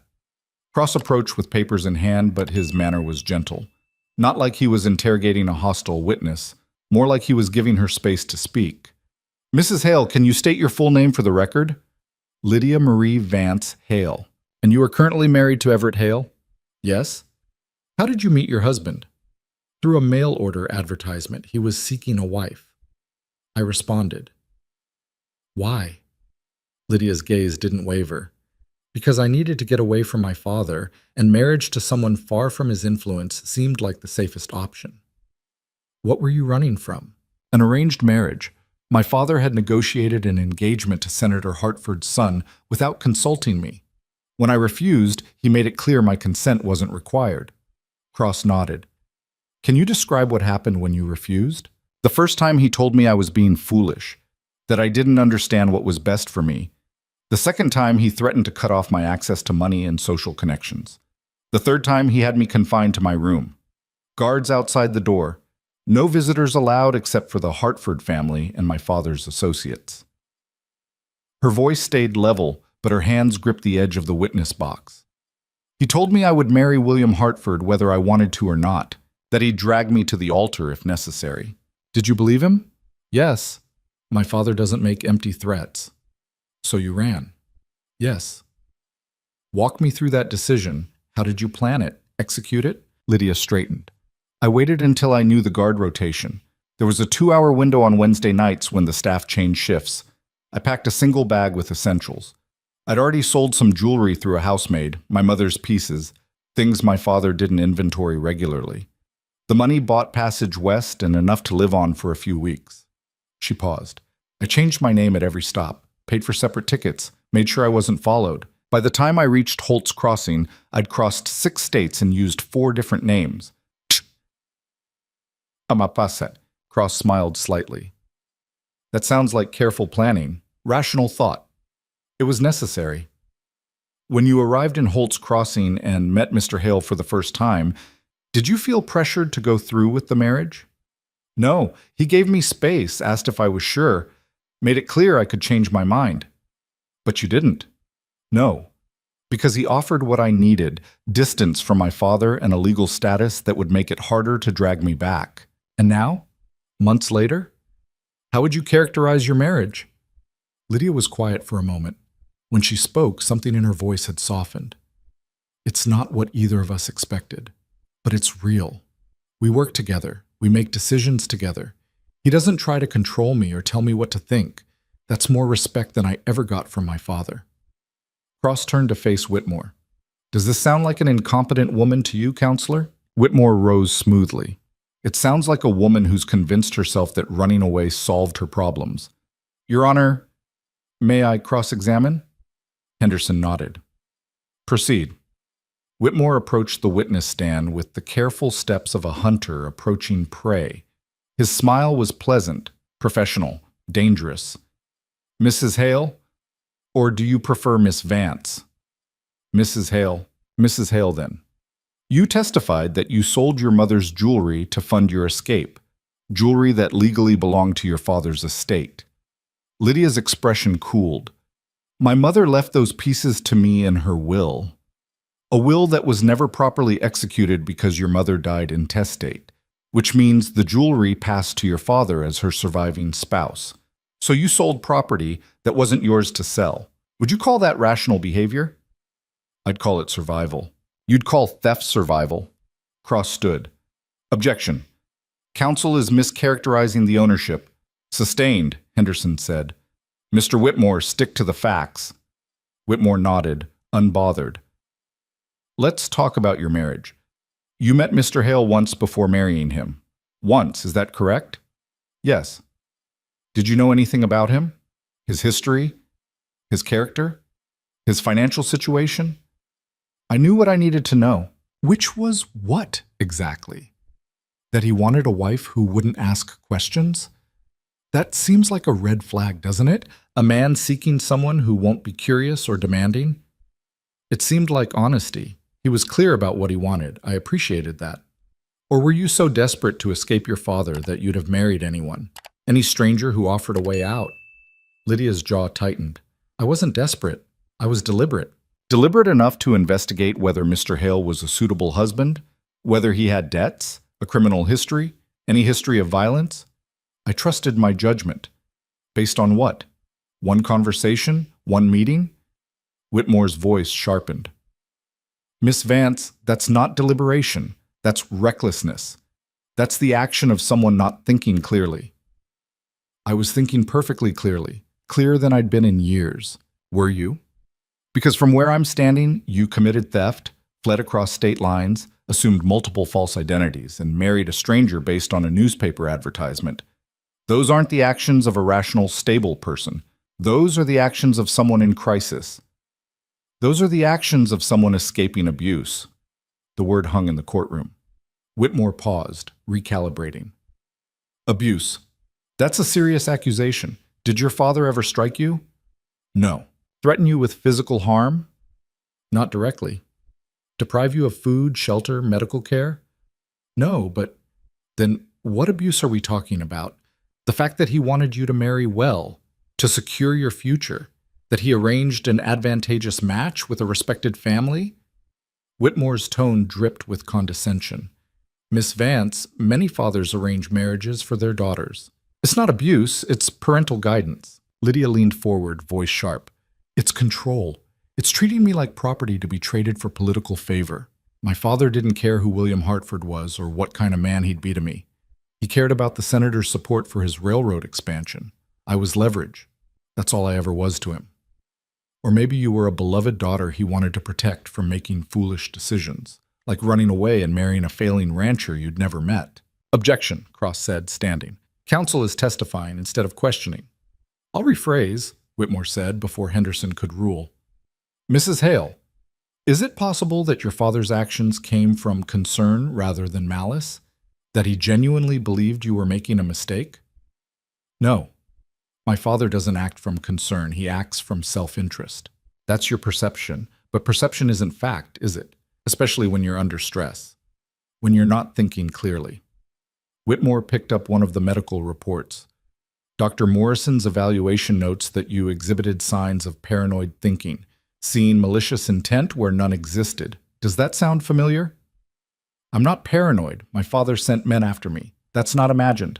He sent men to bring you home safely, to make sure you weren't hurt or taken advantage of. Whitmore's voice softened, became almost paternal. Miss Vance, no one here doubts that you believe your father meant you harm, but belief isn't the same as reality, and the fact that you can't distinguish between the two is exactly why this hearing is necessary. Lydia's hands were shaking now. Everett wanted to stand, to interrupt, to do something, but Cross had warned him, let her handle it. She's stronger than she looks. I know the difference between reality and belief, Lydia said quietly. Reality is that my father locked me in a room. Reality is that he told me my choices didn't matter. Reality is that I had to climb out a window and bribe servants to escape. That's not perception. That's what happened, according to you. But we have no independent verification of these claims, do we? No witnesses except yourself, no documentation, just your word against your father's. Whitmore turned to the judge. Your Honor, I think we've established the pattern here. Miss Vance has constructed a narrative in which she's the victim and her father is the villain. She's convinced herself this narrative is true to the point where she can't see other possibilities. That's not rationality. That's delusion. She's not delusional, Cross said, rising again. She's a woman who escaped an impossible situation and built a new life. That takes courage and clarity, not mental illness. Henderson held up a hand. Gentlemen, I've heard enough for now. Mr. Whitmore, do you have additional witnesses? We do, Your Honor. We'd like to call Mr. Jonathan Vance to provide context for his daughter's behavior. Lydia went rigid in the witness box. Everett watched her father stand, smooth his jacket, and walk to the front of the room like he owned it. Maybe he did. Maybe he owned the whole courtroom, the judge, the outcome. Vance took the oath with the easy confidence of a man who'd testified before. Probably at congressional hearings, regulatory boards, places where his word carried weight. Whitmore began gently. Mr. Vance, can you describe your relationship with your daughter? I love Lydia deeply. She's my only child. After her mother died, she became the center of my world. Vance's voice was warm, concerned, nothing like the cold anger Everett had seen at the ranch. I tried to give her every advantage, the best education, social connections, opportunities most women never receive. And the proposed marriage to William Hartford? William is a good man from a good family, educated, principled, financially stable. I thought he'd be an excellent match for Lydia. I still do. Vance sighed. But when I raised the possibility, Lydia became increasingly agitated, irrational. She accused me of trying to sell her, which is absurd. I've never treated my daughter as property. How did you respond to her objections? I tried to reason with her, to explain the benefits of the match. But she wouldn't listen. She became paranoid, claiming I was trying to control her. When she started talking about running away, I became concerned for her safety. I had to take precautions. What kind of precautions? I asked the household staff to keep an eye on her, make sure she didn't do anything reckless. It wasn't imprisonment, as she's claimed. It was protective oversight. Everett felt his hands curl into fists under the table. The way Vance told it, locking Lydia in her room became concerned supervision. Control became protection. Every fact twisted just enough to sound reasonable. When did you learn she'd left? Whitmore asked. 3 days after she escaped. The housemaid who helped her finally confessed. By then, Lydia had a significant head start. Vance's expression turned pained. I was frantic. I hired investigators to find her, not to drag her back, but to ensure she was safe, to make sure she hadn't fallen into worse hands. And when you found her married to Mr. Hale? I was devastated. My daughter, a cultured, educated woman, married to a stranger from a newspaper advertisement, living on a failing ranch in the middle of nowhere. It confirmed my worst fears. She wasn't thinking clearly. She was running from imagined threats into real danger. What kind of danger? Vance's gaze shifted to Everett, cold and assessing. Mr. Hale may be a decent man. I don't know. But his advertisement specifically requested someone who wouldn't ask questions. What kind of man wants a wife who won't be curious? What is he hiding? Everett started to rise, but Cross put a hand on his arm. Stay calm. Don't react. Furthermore, Vance continued, Mr. Hale's ranch is deeply in debt. He's been overcharged by suppliers for months without noticing. His operation is barely solvent. What happens when it fails completely? What happens to my daughter then? Objection, Cross said. Mr. Vance is speculating about the future and making unfounded accusations about my client's character. Sustained. Mr. Vance, stick to facts you can verify. Vance nodded. The fact is, my daughter left a secure, comfortable life to marry a man she didn't know. That's not rational behavior. That's the behavior of someone who needs help. Whitmore smiled. Thank you, Mr. Vance. No further questions. Cross stood for cross-examination. His approach was different from Whitmore's, less theatrical, more surgical. Mr. Vance, you testified that you love your daughter deeply. I do. Then why did you have her confined to her room when she refused the engagement? I didn't confine her. I asked the staff to keep watch. Did she have freedom to leave her room? A pause. Not without supervision. Could she go outside? Not alone, for her safety. Could she have visitors? Selected visitors, family friends, the Hartfords. But not friends of her own choosing? I was concerned about outside influences. Cross nodded slowly. So she couldn't leave her room freely, couldn't go outside alone, couldn't see people without your approval. Most people would call that confinement, Mr. Vance. What would you call it? Protection. From what? From making irreversible mistakes. Like refusing to marry William Hartford. Vance's jaw tightened. Like running away. She hadn't run away yet. You confined her before she ran. So what were you protecting her from? Her own choices?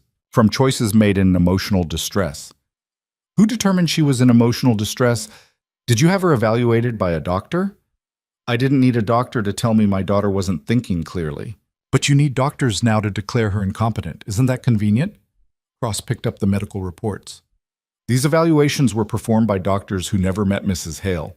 They based their conclusions entirely on information you provided. Information that painted her in the worst possible light. Correct?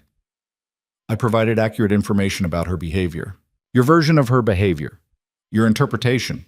Your narrative. Cross set the reports down. Mr. Vance, isn't it true that you're not concerned about your daughter's mental health? You're concerned about your loss of control over her life? That's absurd. Is it?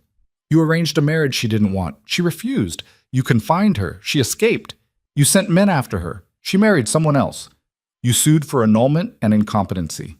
At every step, when Mrs. Hale exercises independence, you try to override it. That's not concern. That's control. Vance's composure cracked slightly. I'm her father. I have the right to guide her decisions. She's 26 years old. She's an adult. What right do you have to guide anything? The right of a parent who knows better than a child what's... She's not a child, Mr. Vance. She's a grown woman. And the only thing you know better than her is how to manipulate courts and doctors into agreeing with you. Objection. Objection. Whitmore was on his feet. Counsel is making speeches instead of asking questions. Withdrawn, Cross said smoothly. He turned back to Vance. Let me ask you this. If Mrs. Hale is declared competent today and chooses to remain with Mr. Hale, will you accept that decision? The silence stretched. Vance's expression hardened. No, he said finally. Because she's not competent to make that decision. That's why we're here. And if a doctor examined her today and found her perfectly rational, then that doctor would be wrong. Cross smiled without humor. In other words, the only acceptable outcome for you is the one where you get your daughter back, where you regain control. Everything else, her choices, her marriage, her life, is irrelevant. I want what's best for my daughter. No, Mr. Vance, you want what you've decided is best. There's a difference. Cross looked at the judge. No further questions, Your Honor. Vance stepped down, his face tight with barely controlled anger. As he passed their table, his eyes locked on Lydia for just a moment. The look wasn't loving or concerned. It was cold calculation, a promise that this wasn't over. Henderson called for a 15-minute recess. Everett and Lydia followed Cross out into the hallway. How bad is it? Everett asked when they were alone in a side corridor. Cross leaned against the wall, looking exhausted. Hard to say. Henderson's playing it close. But Vance's testimony hurt us. He came across as the concerned father, reasonable, measured. He lied, Lydia said. He shaded the truth. There's a difference, legally speaking. And Whitmore's narrative is compelling. Troubled daughter makes rash decisions, loving father tries to protect her. It's a story judges have heard before. It's comfortable, familiar. What do we do? We put Everett on the stand. Show that their marriage is real, that you're building a life together. Undermine the idea that this was just an escape plan. Cross looked at Everett. They're going to come at you hard. Make you look like a predator or a fool. Probably both. Can you handle that? Everett thought about Lydia's face when Vance testified. About the way she'd held herself together while her father twisted every truth into something ugly. If she could do that, he could handle whatever Whitmore threw at him. Yeah, I can handle it. They filed back into the courtroom. Henderson returned to the bench, shuffled some papers, then nodded to Cross. Call your next witness. The defense calls Everett Hale. Everett stood, walked to the witness box, took the oath. His hands were steady, but his heart hammered against his ribs. Cross started simple. Mr. Hale, why did you place that advertisement for a wife? Because I was lonely. My first wife died 3 years ago. I'd been alone since then. Thought maybe it was time to try again. Why not court someone locally? Why advertise? Everett considered lying, making it sound better than it was, but Cross had told him the truth was the only thing that would work. Because I didn't want romance, didn't want expectations I couldn't meet. I was clear about that in the ad. Practical arrangement, no frills. Figured if I was honest up front, I'd get someone who wanted the same thing. And you got Mrs. Hale's response. Got 4 responses. Hers was the only one that didn't talk about love or destiny or any of that. Just said she needed distance and could handle the work. That's what I wanted. When she arrived, what was your first impression? That she was running from something. Could see it in how she looked around, how she kept her bag close. I figured she had her reasons. I had mine. Seemed fair. Did you ask what she was running from? Not at first. She didn't volunteer it. I didn't push. When did you learn about her father? About the forced engagement? The day after Calder showed up. That's when she told me everything. And what did you do with that information? Everett met Lydia's eyes across the courtroom. I decided to stand with her, make the marriage legal, face down whoever her father sent. Why? The question hung there. Everett knew the answer mattered. Knew Whitmore would rip apart anything that sounded weak or calculated. Because she'd done something I couldn't, he said finally. She'd walked into my house and opened a door I'd kept closed for 3 years. Made me deal with things I'd been hiding from. That took guts, took strength. And when her father's man showed up threatening her, I figured the least I could do was show the same kind of courage she'd shown me. Cross nodded. How would you characterize your relationship with Mrs. Hale now? Still figuring it out, honestly. We work well together. She's smart with numbers, better than me. Fix problems I didn't even know I had. We talk, make decisions together. It's not what I expected when I placed that ad, but it's real. It's good. Do you believe she's mentally incompetent? No, she's the most competent person I've ever met. Cross sat down. Whitmore rose like a shark scenting blood. Mr. Hale, you testified that you wanted someone who wouldn't ask questions. Why is that? Didn't want complications. What kind of complications? The kind that come with expectations, with people wanting more than I could give. What couldn't you give? Everett shifted in his seat. Emotional availability, I guess you'd call it. I'd been grieving. Wasn't ready for someone expecting me to be something I wasn't. So you wanted someone who wouldn't demand emotional connection. Someone who'd just, what? Cook and clean and not bother you? Isn't that exactly what you advertised for? Someone plain and uncomplicated? Someone who wouldn't make your life difficult? I wanted honesty, clear expectations. Or you wanted someone vulnerable enough to accept a bad deal, someone desperate. Whitmore's voice sharpened. Mrs. Hale was desperate, wasn't she? Running from her father. No money, no support system, vulnerable, easy to manipulate. I didn't manipulate anyone, didn't you? You offered shelter and protection to a woman in crisis. You married her quickly, before she could think clearly about what she was doing. You isolated her on a remote ranch where she'd be dependent on you. That sounds like manipulation to me. She wanted to be there. She chose it. Did she? Or did you present it as her only option? Marry you or face her father alone? Anger flared in Everett's chest. That's not how it happened. Then how did it happen? Walk me through the proposal. Did you get down on one knee, profess your love? No, we talked about making it legal, for protection. How romantic. And Mrs. Hale agreed immediately. She thought about it first, asked questions, made her own decision. After how long? An hour? A day? We discussed it that night, filed papers the next morning. Whitmore smiled.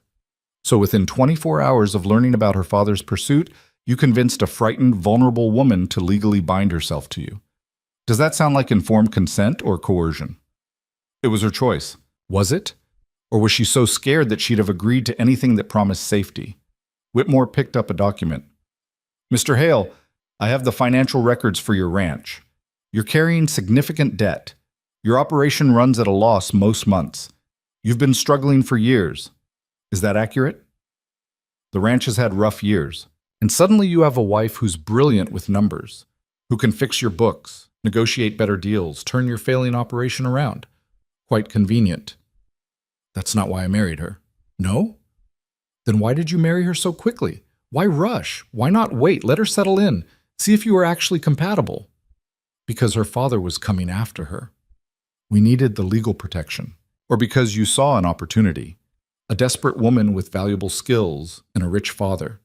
Even if the marriage failed, you'd gain financially from the arrangement. Everett's hands gripped the edge of the witness box. I don't want Vance's money. But you'd take Mrs. Hale's skills, her labor, her ability to save your failing ranch. She offered. I didn't force her. You didn't have to force her. She was already vulnerable, already desperate. All you had to do was provide the illusion of safety. Whitmore turned to face the judge. Your Honor, Mr. Hale may believe he acted with good intentions, but the facts show a pattern of a man taking advantage of a woman in crisis. Whether he meant to manipulate her or not, the result is the same. Mrs. Hale entered into marriage under duress, without clear judgment, to a man who benefited substantially from her desperation. That's a damn lie, Everett said, voice hard. Henderson banged his gavel. Mr. Hale, control yourself. He's twisting everything. One more outburst and I'll hold you in contempt. Do you understand? Everett forced himself to nod, to sit back, to breathe. Whitmore looked satisfied. No further questions, Your Honor. Cross stood for redirect, but the damage was done. Everett could see it in Henderson's expression, doubt. The comfortable narrative Whitmore had built, vulnerable woman, opportunistic man, had taken root. The rest of the afternoon blurred. Whitmore called his medical witnesses, doctors who'd never met Lydia but spoke with confidence about her paranoid delusions and emotional instability. Cross objected to every other sentence, but Henderson allowed most of it. By the time they adjourned for the day, Everett felt like he'd been beaten. They walked back to the hotel in silence. Inside their rooms, Lydia finally spoke. "We're going to lose." Everett wanted to argue, to say Cross would pull it out, that Henderson would see through Vance's lies, but he couldn't make the words come. Maybe. And then what? My father drags me back, forces the marriage to Hartford, and you're left with legal bills you can't pay and a ranch that's already failing. Then we figure something else out. There is nothing else, Everett, don't you see? My father wins. He always wins. She sat on the bed, hands in her lap, looking smaller than he'd ever seen her, defeated. Everett crossed the room, sat beside her. You remember what you said that first night, when we were clearing Rachel's room? I said a lot of things. You said you couldn't sleep in a shrine, that I couldn't keep one forever, that we'd deal with it now or you'd find somewhere else to stay. He took her hand. You weren't wrong. I'd been living in a shrine, a whole life built around grief and closed doors, and you walked in and opened every one of them, made me face things I'd been running from. What's your point? My point is you don't know how to quit, even when things look impossible, even when you're scared. You keep pushing forward, so don't start now. Don't let your father win because you're tired of fighting. She looked at him, eyes bright. What if fighting isn't enough? Then we go down swinging, but we don't surrender, not while we're still standing. For a long moment, she just sat there. Then slowly, something shifted in her expression. The defeat faded. Not gone, but pushed back, held at bay by sheer stubbornness. All right, she said quietly, we keep fighting. That night, neither of them slept much, but when morning came, they got up, got dressed, went back to the courthouse, ready for whatever came next. The courtroom felt smaller on the second day, or maybe Everett just felt the walls closing in. He sat beside Lydia at the defense table, watching Cross shuffle through papers with the focused intensity of a man running out of options. Henderson took the bench at 9 sharp. No preamble, no pleasantries. Just a tired judge looking at a case he probably wished would disappear. Mr. Cross, any additional witnesses? Cross stood. Yes, Your Honor. We'd like to call Tom Fletcher. Everett blinked.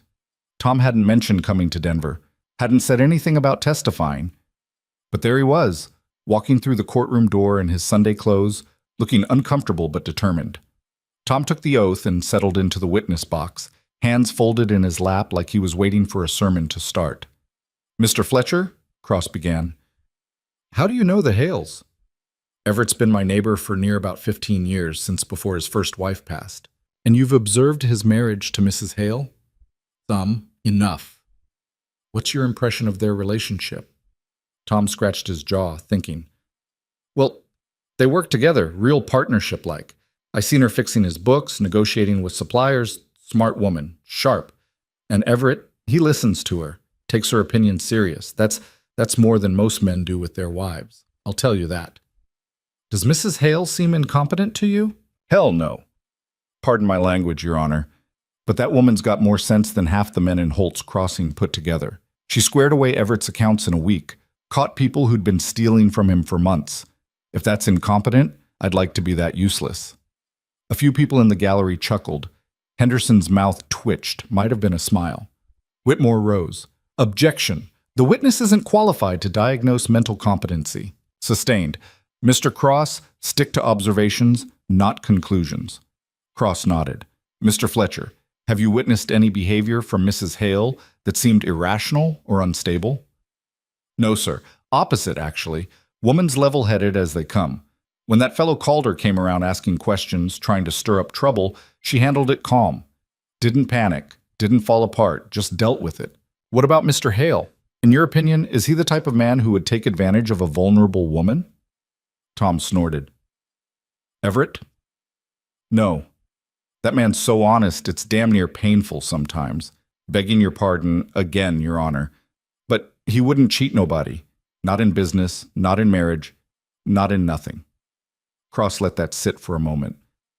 Thank you, Mr. Fletcher. No further questions. Further. Whitmore approached for cross-examination, but his heart didn't seem in it.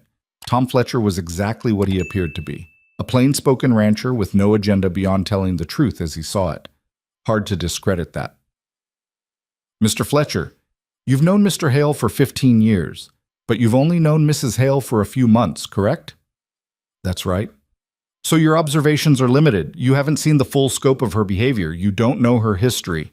Don't need to know her whole history to see she's got a good head on her shoulders.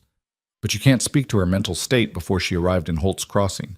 You can't testify about the decisions that led her to flee her home and marry a stranger. No, but I can testify that whatever she was running from, she found something better, and that don't strike me as crazy. Whitmore tried a few more angles, but Tom was immovable. Simple, honest, and impossible to shake. Finally, Whitmore gave up and Tom stepped down, nodding once at Everett as he passed. Cross called two more witnesses, the widow Henderson from the boarding house, and Jacob Morrison, the local lawyer. Both testified to Lydia's rationality, her competence, her clear-headed handling of business and personal matters. Neither was dramatic or particularly eloquent, but together they painted a picture of a woman who functioned perfectly well in the world. Whitmore countered with his own witnesses. A society woman from back east who'd known the Vance family, who testified that Lydia had always been high-strung and prone to dramatics. A business associate of Jonathan Vance who described Lydia as fragile and oversensitive. All of them people who stood to gain from staying in Vance's good graces. All of them repeating variations of the same script. By midday, Henderson called for a lunch recess. Everett, Lydia, and Cross found a quiet corner in a nearby restaurant. "How do you think it's going?" Lydia asked, pushing food around her plate without eating. Cross didn't sugarcoat it. "We're holding our own," Tom helped, but Whitmore's building momentum with the society angle, painting you as unstable in your previous life. Rational only after being isolated from your normal environment. So what do? We need something that shifts the narrative. Something Henderson can't ignore. Cross set down his fork. "Lydia, is there anyone from your past who could testify on your behalf? Someone who knew you before all this? Someone your father doesn't control?" Lydia was quiet for a long moment. "There might be one person. My mother's sister, Aunt Catherine. She lives in Chicago. My father cut off contact with her years ago. They had a falling out over the railroad business." "Would she testify?" "I don't know. We haven't spoken in years." "Can you reach her?" "Not in time for this hearing. Even if I telegraphed today, she couldn't get here before Henderson makes his ruling." Cross drummed his fingers on the table. "Then we need to work with what we have. This afternoon, I'll make closing arguments. Lay out the facts, emphasize your competency, your rational decision-making. It's not flashy, but it's solid."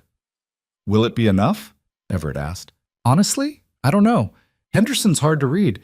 He could go either way." They finished lunch in silence and returned to the courthouse. The afternoon session started with Whitmore's remaining medical witnesses, more doctors who'd never met Lydia, all singing the same tune. Paranoid thinking, emotional instability, impaired judgment. Cross objected to everything he could, but Henderson was allowing the testimony, building a record. Finally, at 3 o'clock, Henderson called for closing arguments. Whitmore went first. He stood before the bench with the practiced ease of a man who'd done this 100 times. "Your Honor, the evidence in this case is clear. Miss Lydia Vance is a troubled young woman who made a series of increasingly poor decisions culminating in a hasty marriage to a stranger.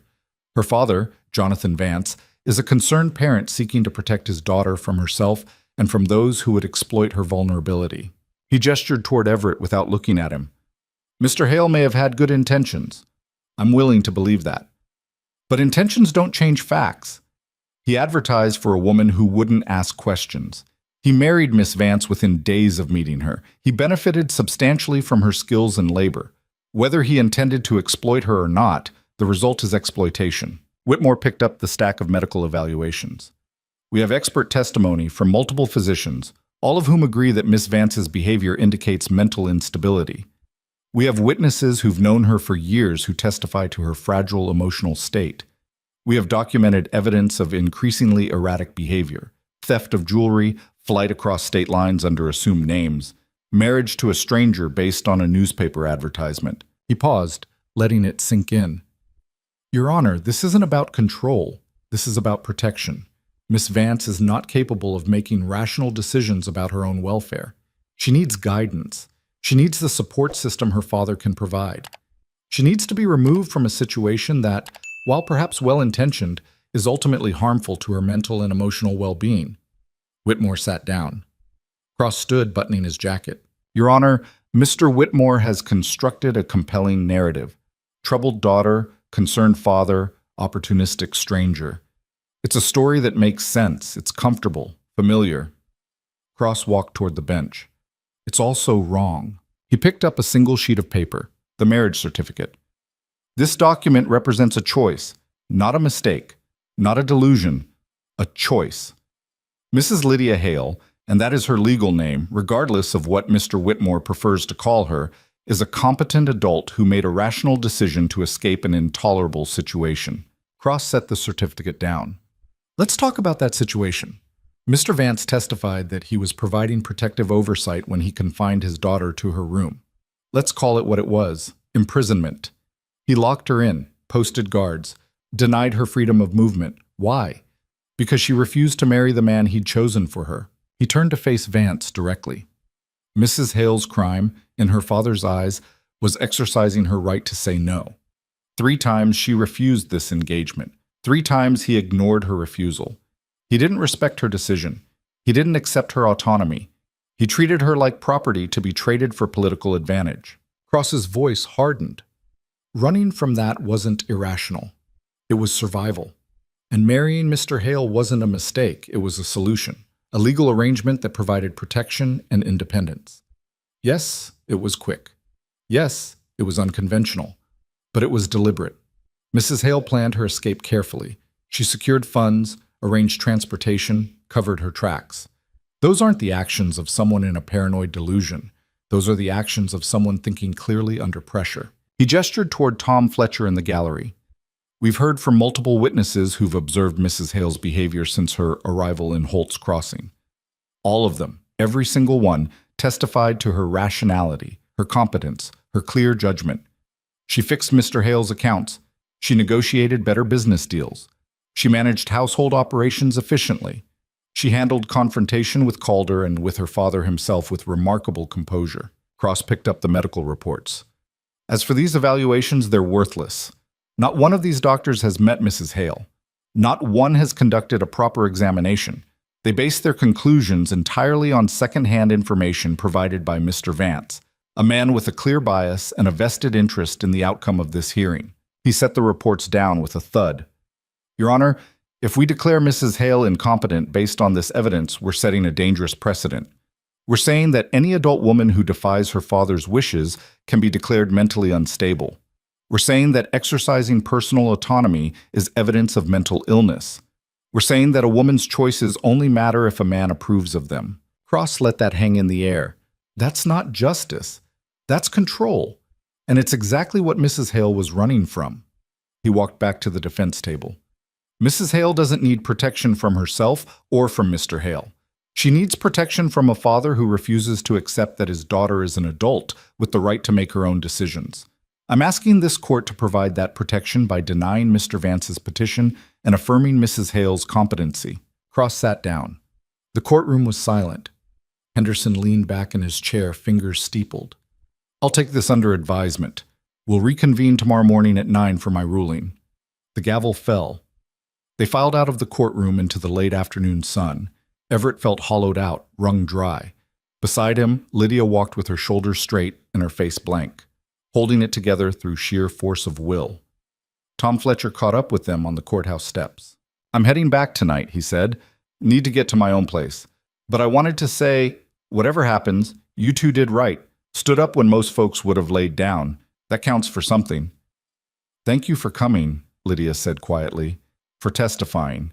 Tom shrugged. Couldn't let that Vance fellow have his way unchallenged. Wouldn't be right. He shook Everett's hand. I'll keep an eye on your ranch until you get back. He walked away, leaving them standing on the steps. Cross had already disappeared, probably back to his hotel to prepare for whatever tomorrow brought. I need to walk, Lydia said. I can't go back to that hotel room and just sit. All right. They walked through Denver as the sun set, neither speaking, just moving through streets that didn't care about their troubles, past people who had no idea what they were facing. Finally, Lydia stopped in front of a small park.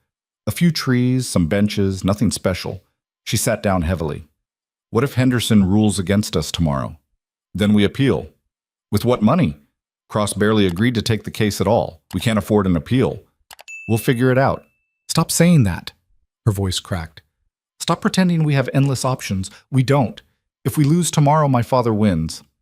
I go back. And you're left with debts and a ranch you can't save and a marriage that was annulled before it ever really started. Everett sat beside her. You think I care about the ranch more than you? You should. It's your livelihood, your home. I'm someone who showed up and complicated everything. You want to know what the ranch was before you showed up? A place I went through the motions, fed animals, mended fences, kept everything running just enough to not fail completely. But I wasn't living, I was just existing, going through days without feeling any of them. He looked at her. You changed that.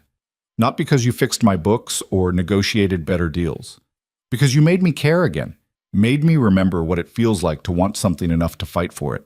And if fighting isn't enough, then at least I fought. At least I tried. That's more than I've done in 3 years. She leaned against him, just slightly. A small surrender to exhaustion and fear. They sat like that as darkness fell. Two people carrying more weight than they should have to, trying to figure out how to keep standing. Eventually they walked back to the hotel.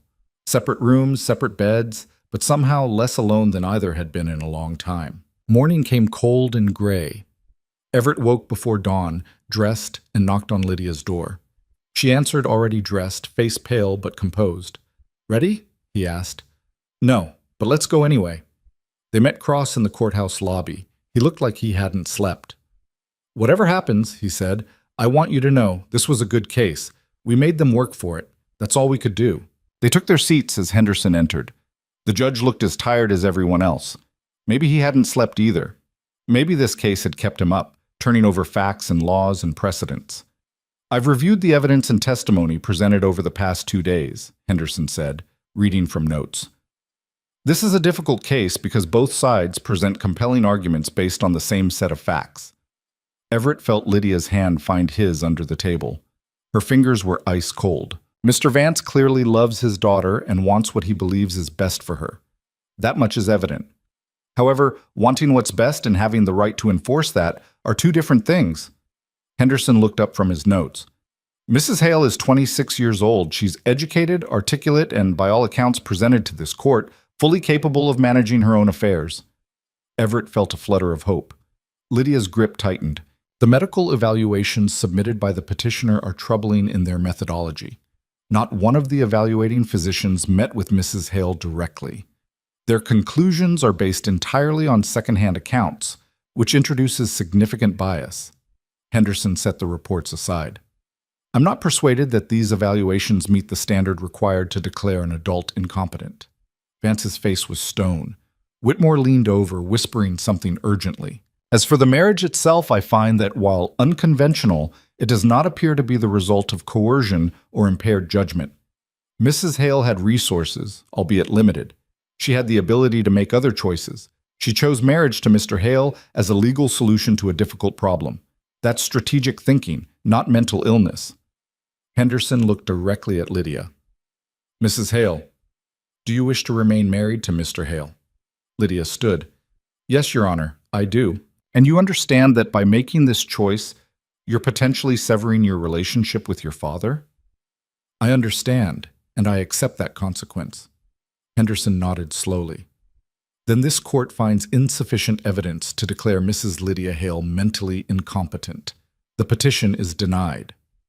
The words hit like thunder. Everett felt the breath he'd been holding release all at once. Furthermore, Henderson continued. The petition for annulment is also denied. The marriage between Everett Hale and Lydia Hale is legally valid and will remain so. He banged the gavel. This hearing is concluded. For a moment, nobody moved. Then Cross was shaking Everett's hand, grinning wider than seemed possible. Lydia stood frozen, like she couldn't quite believe what had happened. Across the aisle, Vance rose slowly. His face was carefully neutral, but his eyes burned with cold fury. He said something to Whitmore, then walked toward the exit without looking at his daughter. But at the door he stopped, turned. "This isn't over, Lydia." His voice carried across the courtroom. Quiet. Certain. A promise, not a threat. Then he was gone. Lydia sagged against the table. "We won." "You won," Cross corrected. "You stood up to one of the most powerful men in the territory, and you won." They left the courthouse in a daze. On the steps, in the morning sun, reality started to sink in. "What do we do now?" Lydia asked. "We go home," Everett said. "Back to the ranch. Back to our life." "Just like that?" "Just like that." They caught the afternoon stage out of Denver. The journey back felt different from the journey there, lighter somehow, despite the exhaustion. Like they'd been carrying weight they didn't know how to set down, and Henderson's ruling had finally given them permission. Tom Fletcher met them at the ranch 3 days later, reporting that everything had gone smoothly in their absence. No visits from Calder, no attempts at sabotage, just quiet days and peaceful nights. "Your father might actually accept defeat," Everett said that first night back, sitting at the kitchen table with coffee and account books spread between them. Lydia shook her head. "You heard what he said. This isn't over. He'll find another angle, another way to come at us. Then we'll deal with it when it comes." "You're not worried?" "I'm terrified, but I'm also too tired to spend energy on what might happen. Rather focus on what's in front of me." She looked at the books, at the neat columns of numbers she'd been reorganizing. "What is in front of you?" "This ranch. You, building something that works." "That's it? That's your whole plan?" "Pretty much." She almost smiled. "That's either wisdom or stupidity. I can't tell which." "Probably both." They fell back into the rhythm of ranch life. Lydia handled the books and negotiations with the efficiency that still amazed Everett. He managed the land and livestock, taking her advice on everything from grazing rotation to equipment purchases. They worked as a team, filling gaps in each other's knowledge, building something stronger than either could have managed alone. Weeks passed, then months. Calder didn't return. No lawyers showed up with new petitions. The threats and danger that had consumed their lives seemed to fade into the background. But Everett noticed Lydia still checked the horizon sometimes, still kept her awareness tuned to approaching riders. The fear hadn't disappeared. It had just gone quiet. One evening in late autumn, Everett found her standing in Rachel's old room, her room now, though they still sometimes slipped and called it by its old name. "You all right?" he asked from the doorway. "I was just thinking. This room used to belong to your wife. Now it's mine. But it's not really mine, is it? It's just a place I'm occupying until something changes." "What do you want it to be?" She turned to face him. "I don't know. That's the problem. I've spent so long running from things, I never learned how to build towards something." "You've built plenty here. The ranch runs better because of you." "The ranch? But what about us?" The question hung between them. In all the months of marriage, of working together, of facing down her father's threats, they'd never really talked about what they were to each other. Partners? Yes. Friends? Maybe. But beyond that, "What do you want us to be?" Everett asked. "Something real. Not just a legal arrangement for protection, not just a business partnership, something that matters." He crossed the room to stand in front of her. "It already matters. At least to me." "Does it? Or am I just filling space that Rachel left empty?" The words stung because there was truth in them. He had been using Lydia to fill gaps, to patch over grief he hadn't properly dealt with. But somewhere along the way, it had become more than that. "At first, maybe," he admitted, "but not now. Now you're just you. And that's what I want." "What I am is complicated, damaged, carrying baggage that includes a vengeful father and a past I can't completely escape. So? I'm a widower who spent 3 years hiding from life. We're both carrying things. Doesn't mean we can't carry them together." She studied his face, looking for something. Truth, maybe. Or commitment. I'm scared, she said quietly. Scared this will fall apart. Scared my father will find a way to destroy it. Scared that I don't actually know how to be a real wife instead of just a convenient one. I'm scared too, but I'd rather be scared with you than alone. She reached up, touched his face. A tentative gesture, like she was testing whether he was real or would disappear. He didn't disappear. Slowly, carefully, they kissed. It wasn't dramatic or overwhelming, just two people choosing each other with full knowledge of all the complications and fears and uncertainties that came with it. When they pulled apart, Lydia was crying. This is real now, she said. Isn't it? Yeah, it's real. That night, Everett finally moved Rachel's packed trunk out of his room. Not into storage, not hidden away. He donated the clothes to the church, kept a few small items that mattered, and let the rest go. The room felt different after. Still his, but with space for someone else. For a future instead of just a past. Lydia stayed in her own room that night. They weren't rushing anything. But the next morning at breakfast, she reached across the table and took his hand. I want to make this marriage real in every way, she said. Not because I'm scared or running, because I choose it, because I choose you. I choose you too. Even knowing my father might come after us again? Especially knowing that, because if he does, we'll face it together. She smiled, a real smile, not the careful, controlled expression she usually wore. You're either the bravest man I know or the most foolish. Definitely foolish, but I'm committed to it. 2 weeks later, they received a letter. Not from Vance, but from Lydia's Aunt Catherine in Chicago. Lydia opened it at the kitchen table, hands shaking slightly. She heard about the hearing, Lydia said, scanning the pages. Someone sent her newspaper clippings. She says, her voice caught. She says she's proud of me, that my mother would have been proud too. What else? She wants me to write, wants to rebuild the relationship my father destroyed. Lydia set the letter down carefully. She says the door is always open if I need anything, family support, a place to stay if things go wrong, whatever I need. That's good. It's more than good. It's the first time in years anyone from my old life has acknowledged I made the right choice. She looked up at him, eyes bright. I'm not completely alone anymore. I have you. I have Tom and the Hendersons. I have Aunt Catherine. I have people who care. You've always had people who care. You just couldn't see them before. She stood, walked around the table, and kissed him. Not tentative this time, certain. I love you, she said. I don't think I've ever said that to anyone and meant it, but I mean it now. Everett felt something in his chest loosen, a knot of grief and loneliness that had been there so long he'd forgotten it could be untied. I love you too.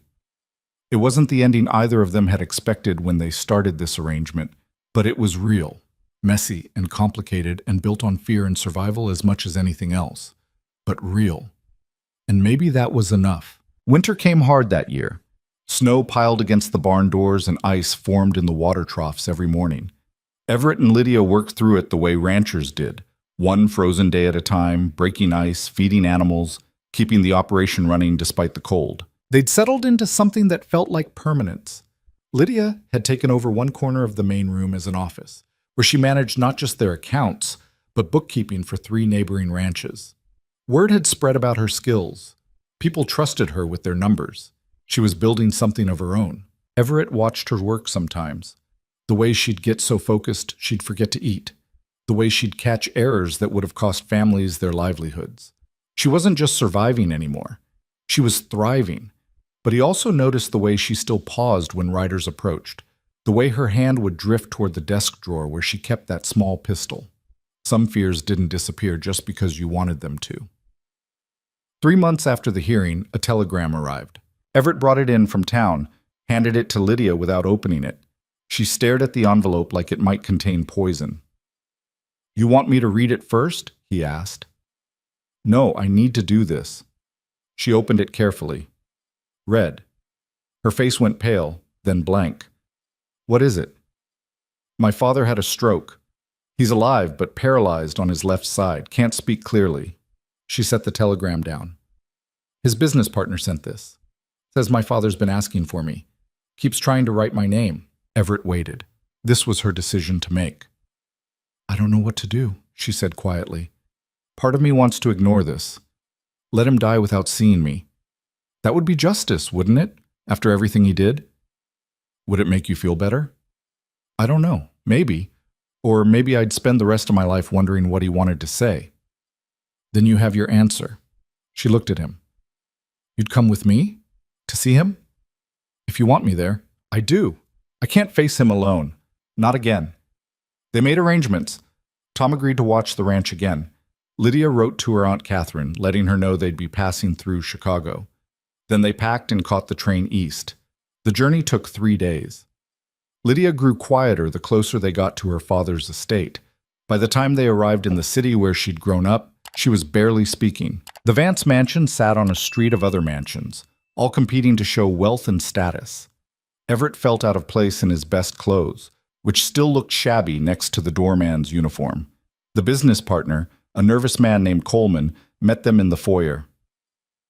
Miss Vance, thank you for coming. Your father's been very agitated. The doctors say seeing you might help. Or it might kill him, Lydia said flatly.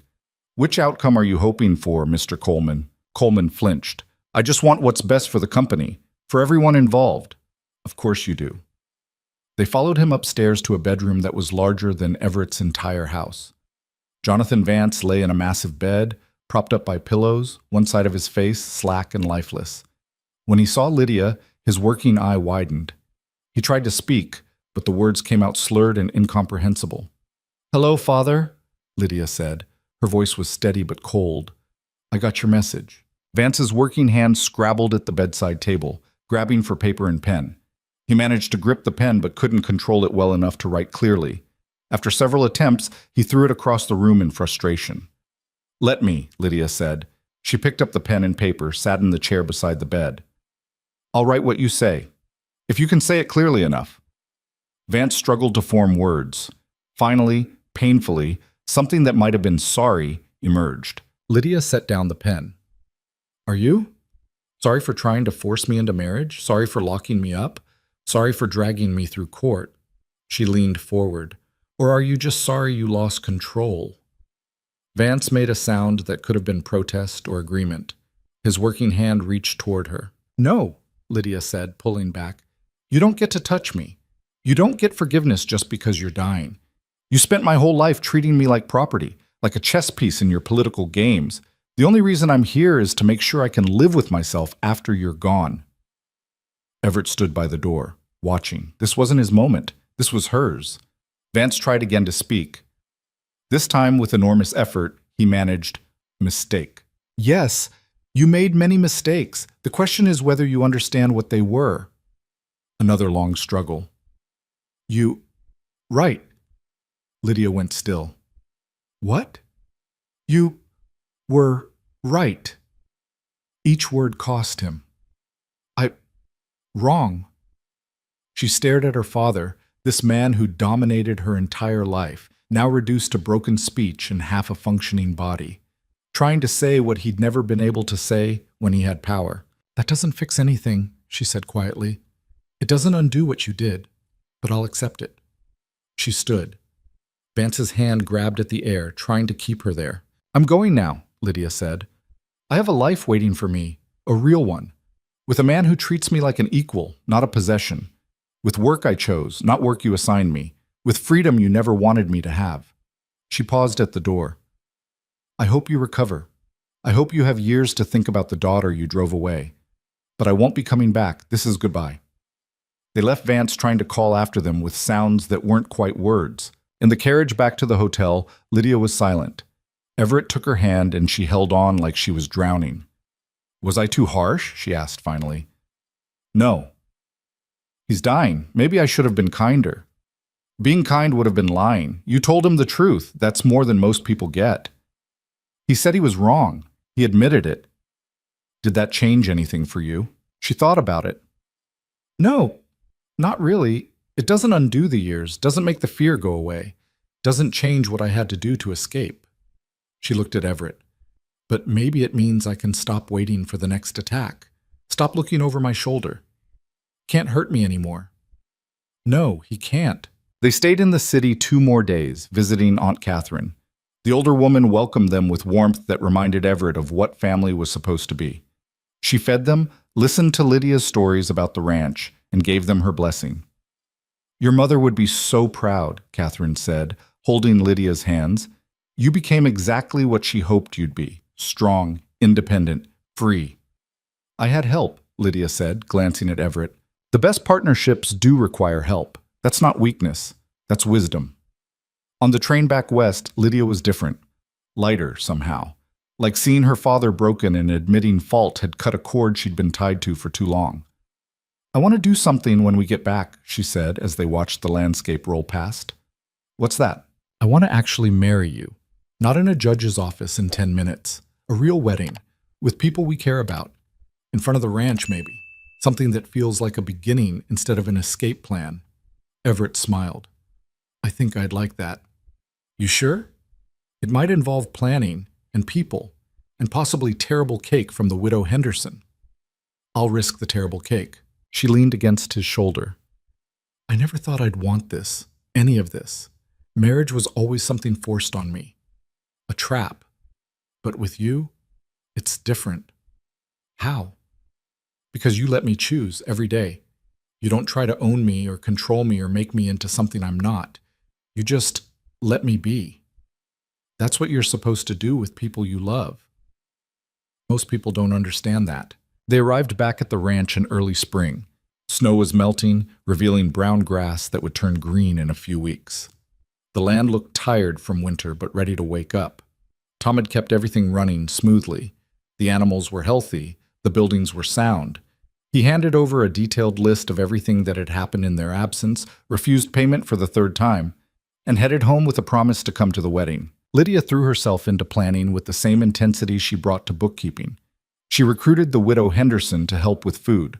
Tom's wife offered to make a dress. Jacob Morrison agreed to officiate since he was legally qualified. Everett mostly stayed out of the way and did what he was told. That seemed like the smart approach.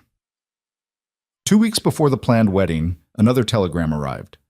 This one was shorter. Jonathan Vance had died. Funeral would be held in 3 days. Lydia read it without expression, set it down, went back to chopping vegetables for dinner. "You all right?" Everett asked. "I don't know what I am. I thought I'd feel something. Relief, maybe. Or grief. But it's just empty. Like he was already gone when we saw him." "You don't have to go to the funeral." "I know, and I'm not going to. He's dead. Nothing I do now changes what was between us. I'd rather spend that energy on living than on mourning. People might judge you for that. Let them. I spent too many years worrying about what people thought. I'm done with it." She wasn't done, though. That night, Everett found her in Rachel's old room, her room, crying quietly. He sat beside her on the bed. Didn't speak, just waited. "I'm not sad he's dead," she said finally. "I'm sad I never had a father worth missing. Does that make sense?" "Yeah, it does. When I was little, before my mother died, there were moments when he seemed almost human. He'd read to me sometimes, take me to see the trains, but after she was gone, he just stopped, like I was a reminder of her and that hurt too much. So he turned me into a project instead, something to manage and control. That wasn't your fault.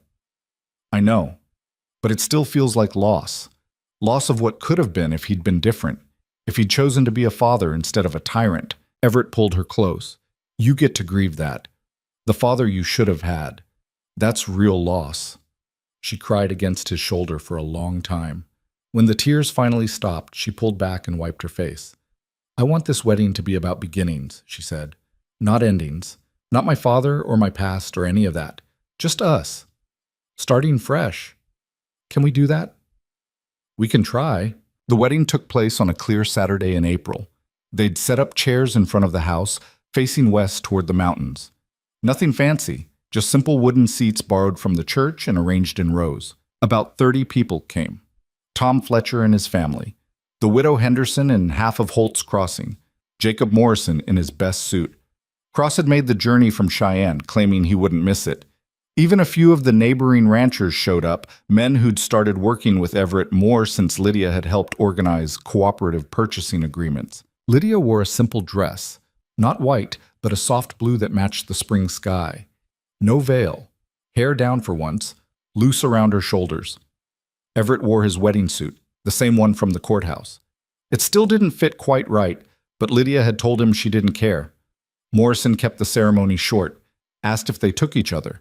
They both said yes, this time with full knowledge of what that meant, what it cost, what it was worth. By the authority vested in me, Morrison said, I pronounce you husband and wife. Again, officially, for real this time. People laughed. Everett kissed Lydia while everyone clapped. The celebration afterward was modest, food on tables outside. Tom played fiddle badly but enthusiastically. People talked and ate and watched the sunset behind the mountains. Everett found Cross standing alone, watching the festivities. Thank you for coming, Everett said. Means a lot. Wouldn't have missed it. Besides, I wanted to see how the story ended. Happy endings are rare in my line of work.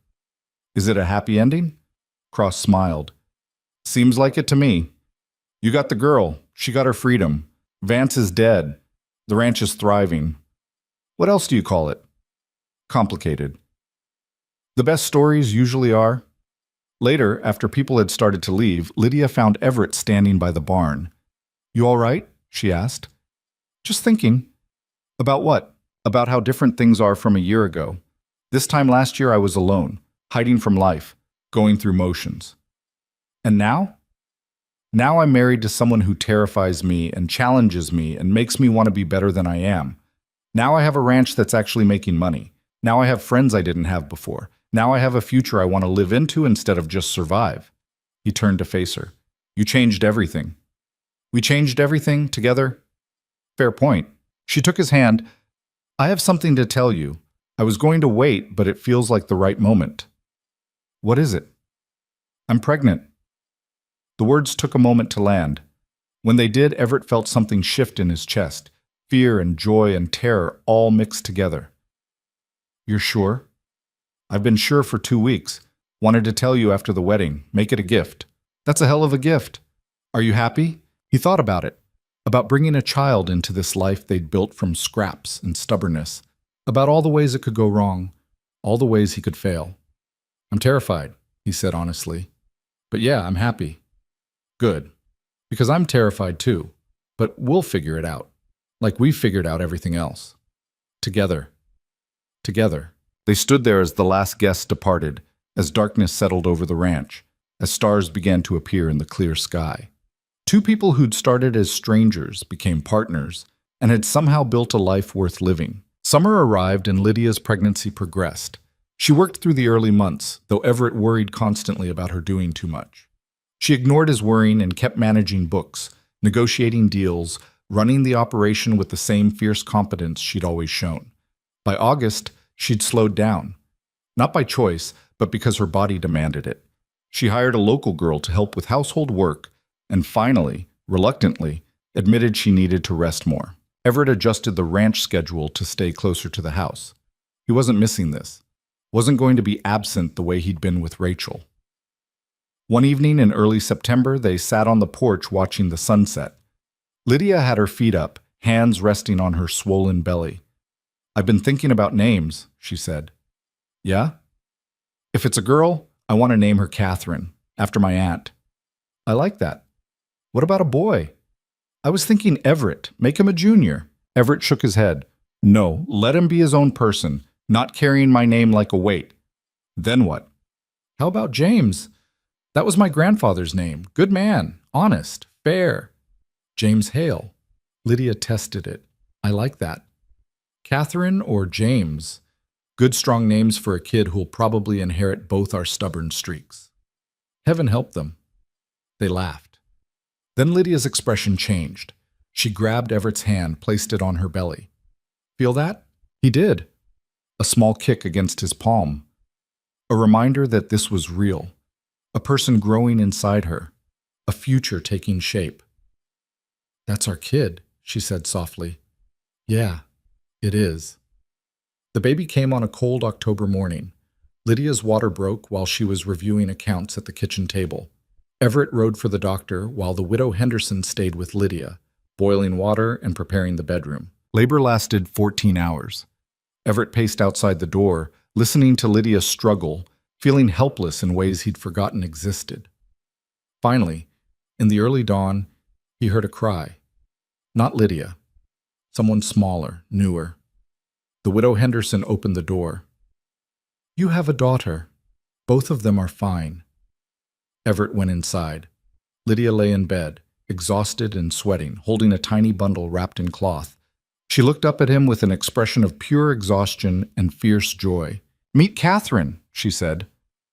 The baby was small and red-faced and perfect in the way all newborns are. Everett took her carefully, like she might break if he held her wrong. "Hello, Catherine," he said softly. "Welcome to the mess." Lydia laughed weakly. "That's your first words to our daughter?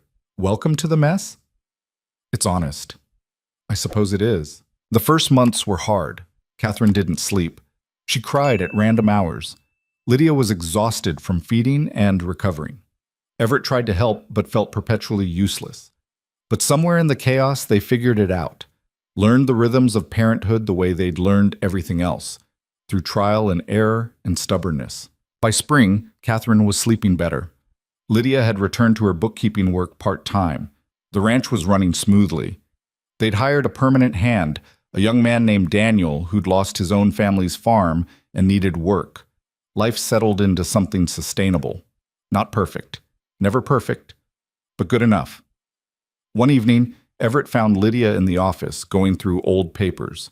She had the leather satchel open, the one she'd kept close when she first arrived. "What are you doing?" he asked. "Looking at these letters from my mother, reading them to Catherine sometimes."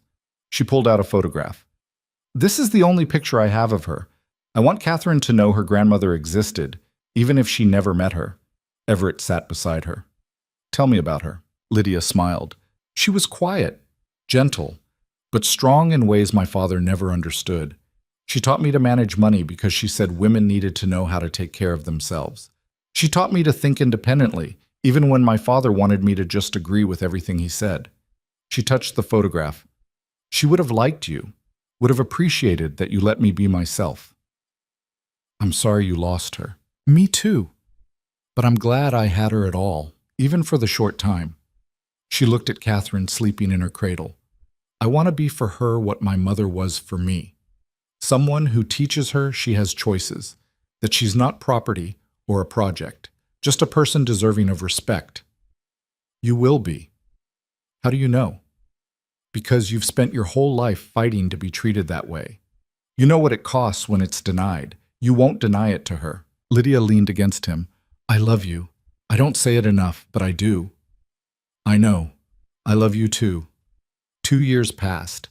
Catherine grew into a toddler with Lydia's dark hair and Everett's stubborn jaw. She was loud and opinionated and completely uninterested in being told what to do. They loved her fiercely. The ranch continued to prosper. Lydia's bookkeeping business had grown to serve half the county. Everett had expanded the herd and was becoming known for quality livestock. Together, they'd built something that worked. On a warm summer evening, they stood on the porch watching Catherine play in the yard. She was chasing chickens, laughing when they scattered. "You ever think about how we got here?" Lydia asked. "Sometimes." "It started with fear, with running, with desperation." "It did, but it became something else. Something better than either of us planned." Everett nodded. "I placed that advertisement wanting simple, no complications, someone who wouldn't ask questions or demand too much. I thought that's what I needed. And instead you got me. Complicated, demanding, full of questions. Best mistake I ever made," she smiled. "I responded to that advertisement wanting distance, safety, a place to hide. And instead, I found a home, a partner, a life worth living instead of just surviving." They watched Catherine catch a chicken, then immediately let it go when it pecked at her. She laughed and ran to try again. "She's going to be a handful," Lydia said. "She already is." "Good. Let her be difficult. Let her ask questions and make demands and refuse to be simple. The world will try to make her smaller. We won't."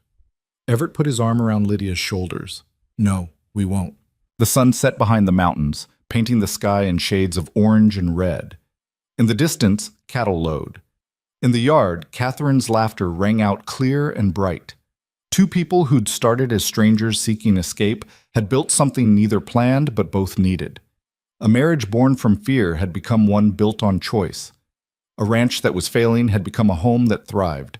It wasn't the story either of them would have written if they'd had the chance, but it was theirs. Messy and complicated and imperfect in all the ways that real life always is. And that was enough. Maybe that was the lesson. That the best things in life aren't the ones you plan carefully. They're the ones you build from scraps and stubbornness and the willingness to keep trying even when you're terrified. They're the ones that start with running and end with standing your ground. The ones that begin with strangers and become family. Everett had placed an advertisement wanting simple. He'd gotten Lydia instead. And in choosing her and being chosen by her, he'd found something he didn't even know he'd lost. A reason to open doors. A reason to face the future. A reason to live. Lydia had run from a father who treated her like property, had married a stranger to escape. But in that marriage, she'd found what she'd been denied her whole life: respect, partnership, freedom, love. Neither of them was perfect. They argued sometimes, made mistakes, struggled with fear and doubt, but they did it together. And that made all the difference. The ranch at Holt's Crossing became known over the years as a place where things worked, where people treated each other fair, where a woman managed books better than most men and nobody questioned it, where a quiet rancher had learned to open up and a runaway heiress had learned to stand still, where two people who shouldn't have worked somehow did. Because sometimes the best partnerships are the ones that start with honesty about limitations and grow into something that transcends them. Sometimes the strongest marriages are built not on romance, but on respect. Sometimes home isn't a place you're born into, but one you choose to build. And sometimes, just sometimes, the person you need isn't the one you thought you wanted. But if you're brave enough to let them in, to choose them every day despite the complications, to build something together from nothing but stubborn hope and hard work, then you might just find that what you built is worth more than anything you could have planned. That's what Everett and Lydia found in the dust-choked town of Holt's Crossing. Not perfection, not ease, not simplicity, but something better, something real, something worth fighting for.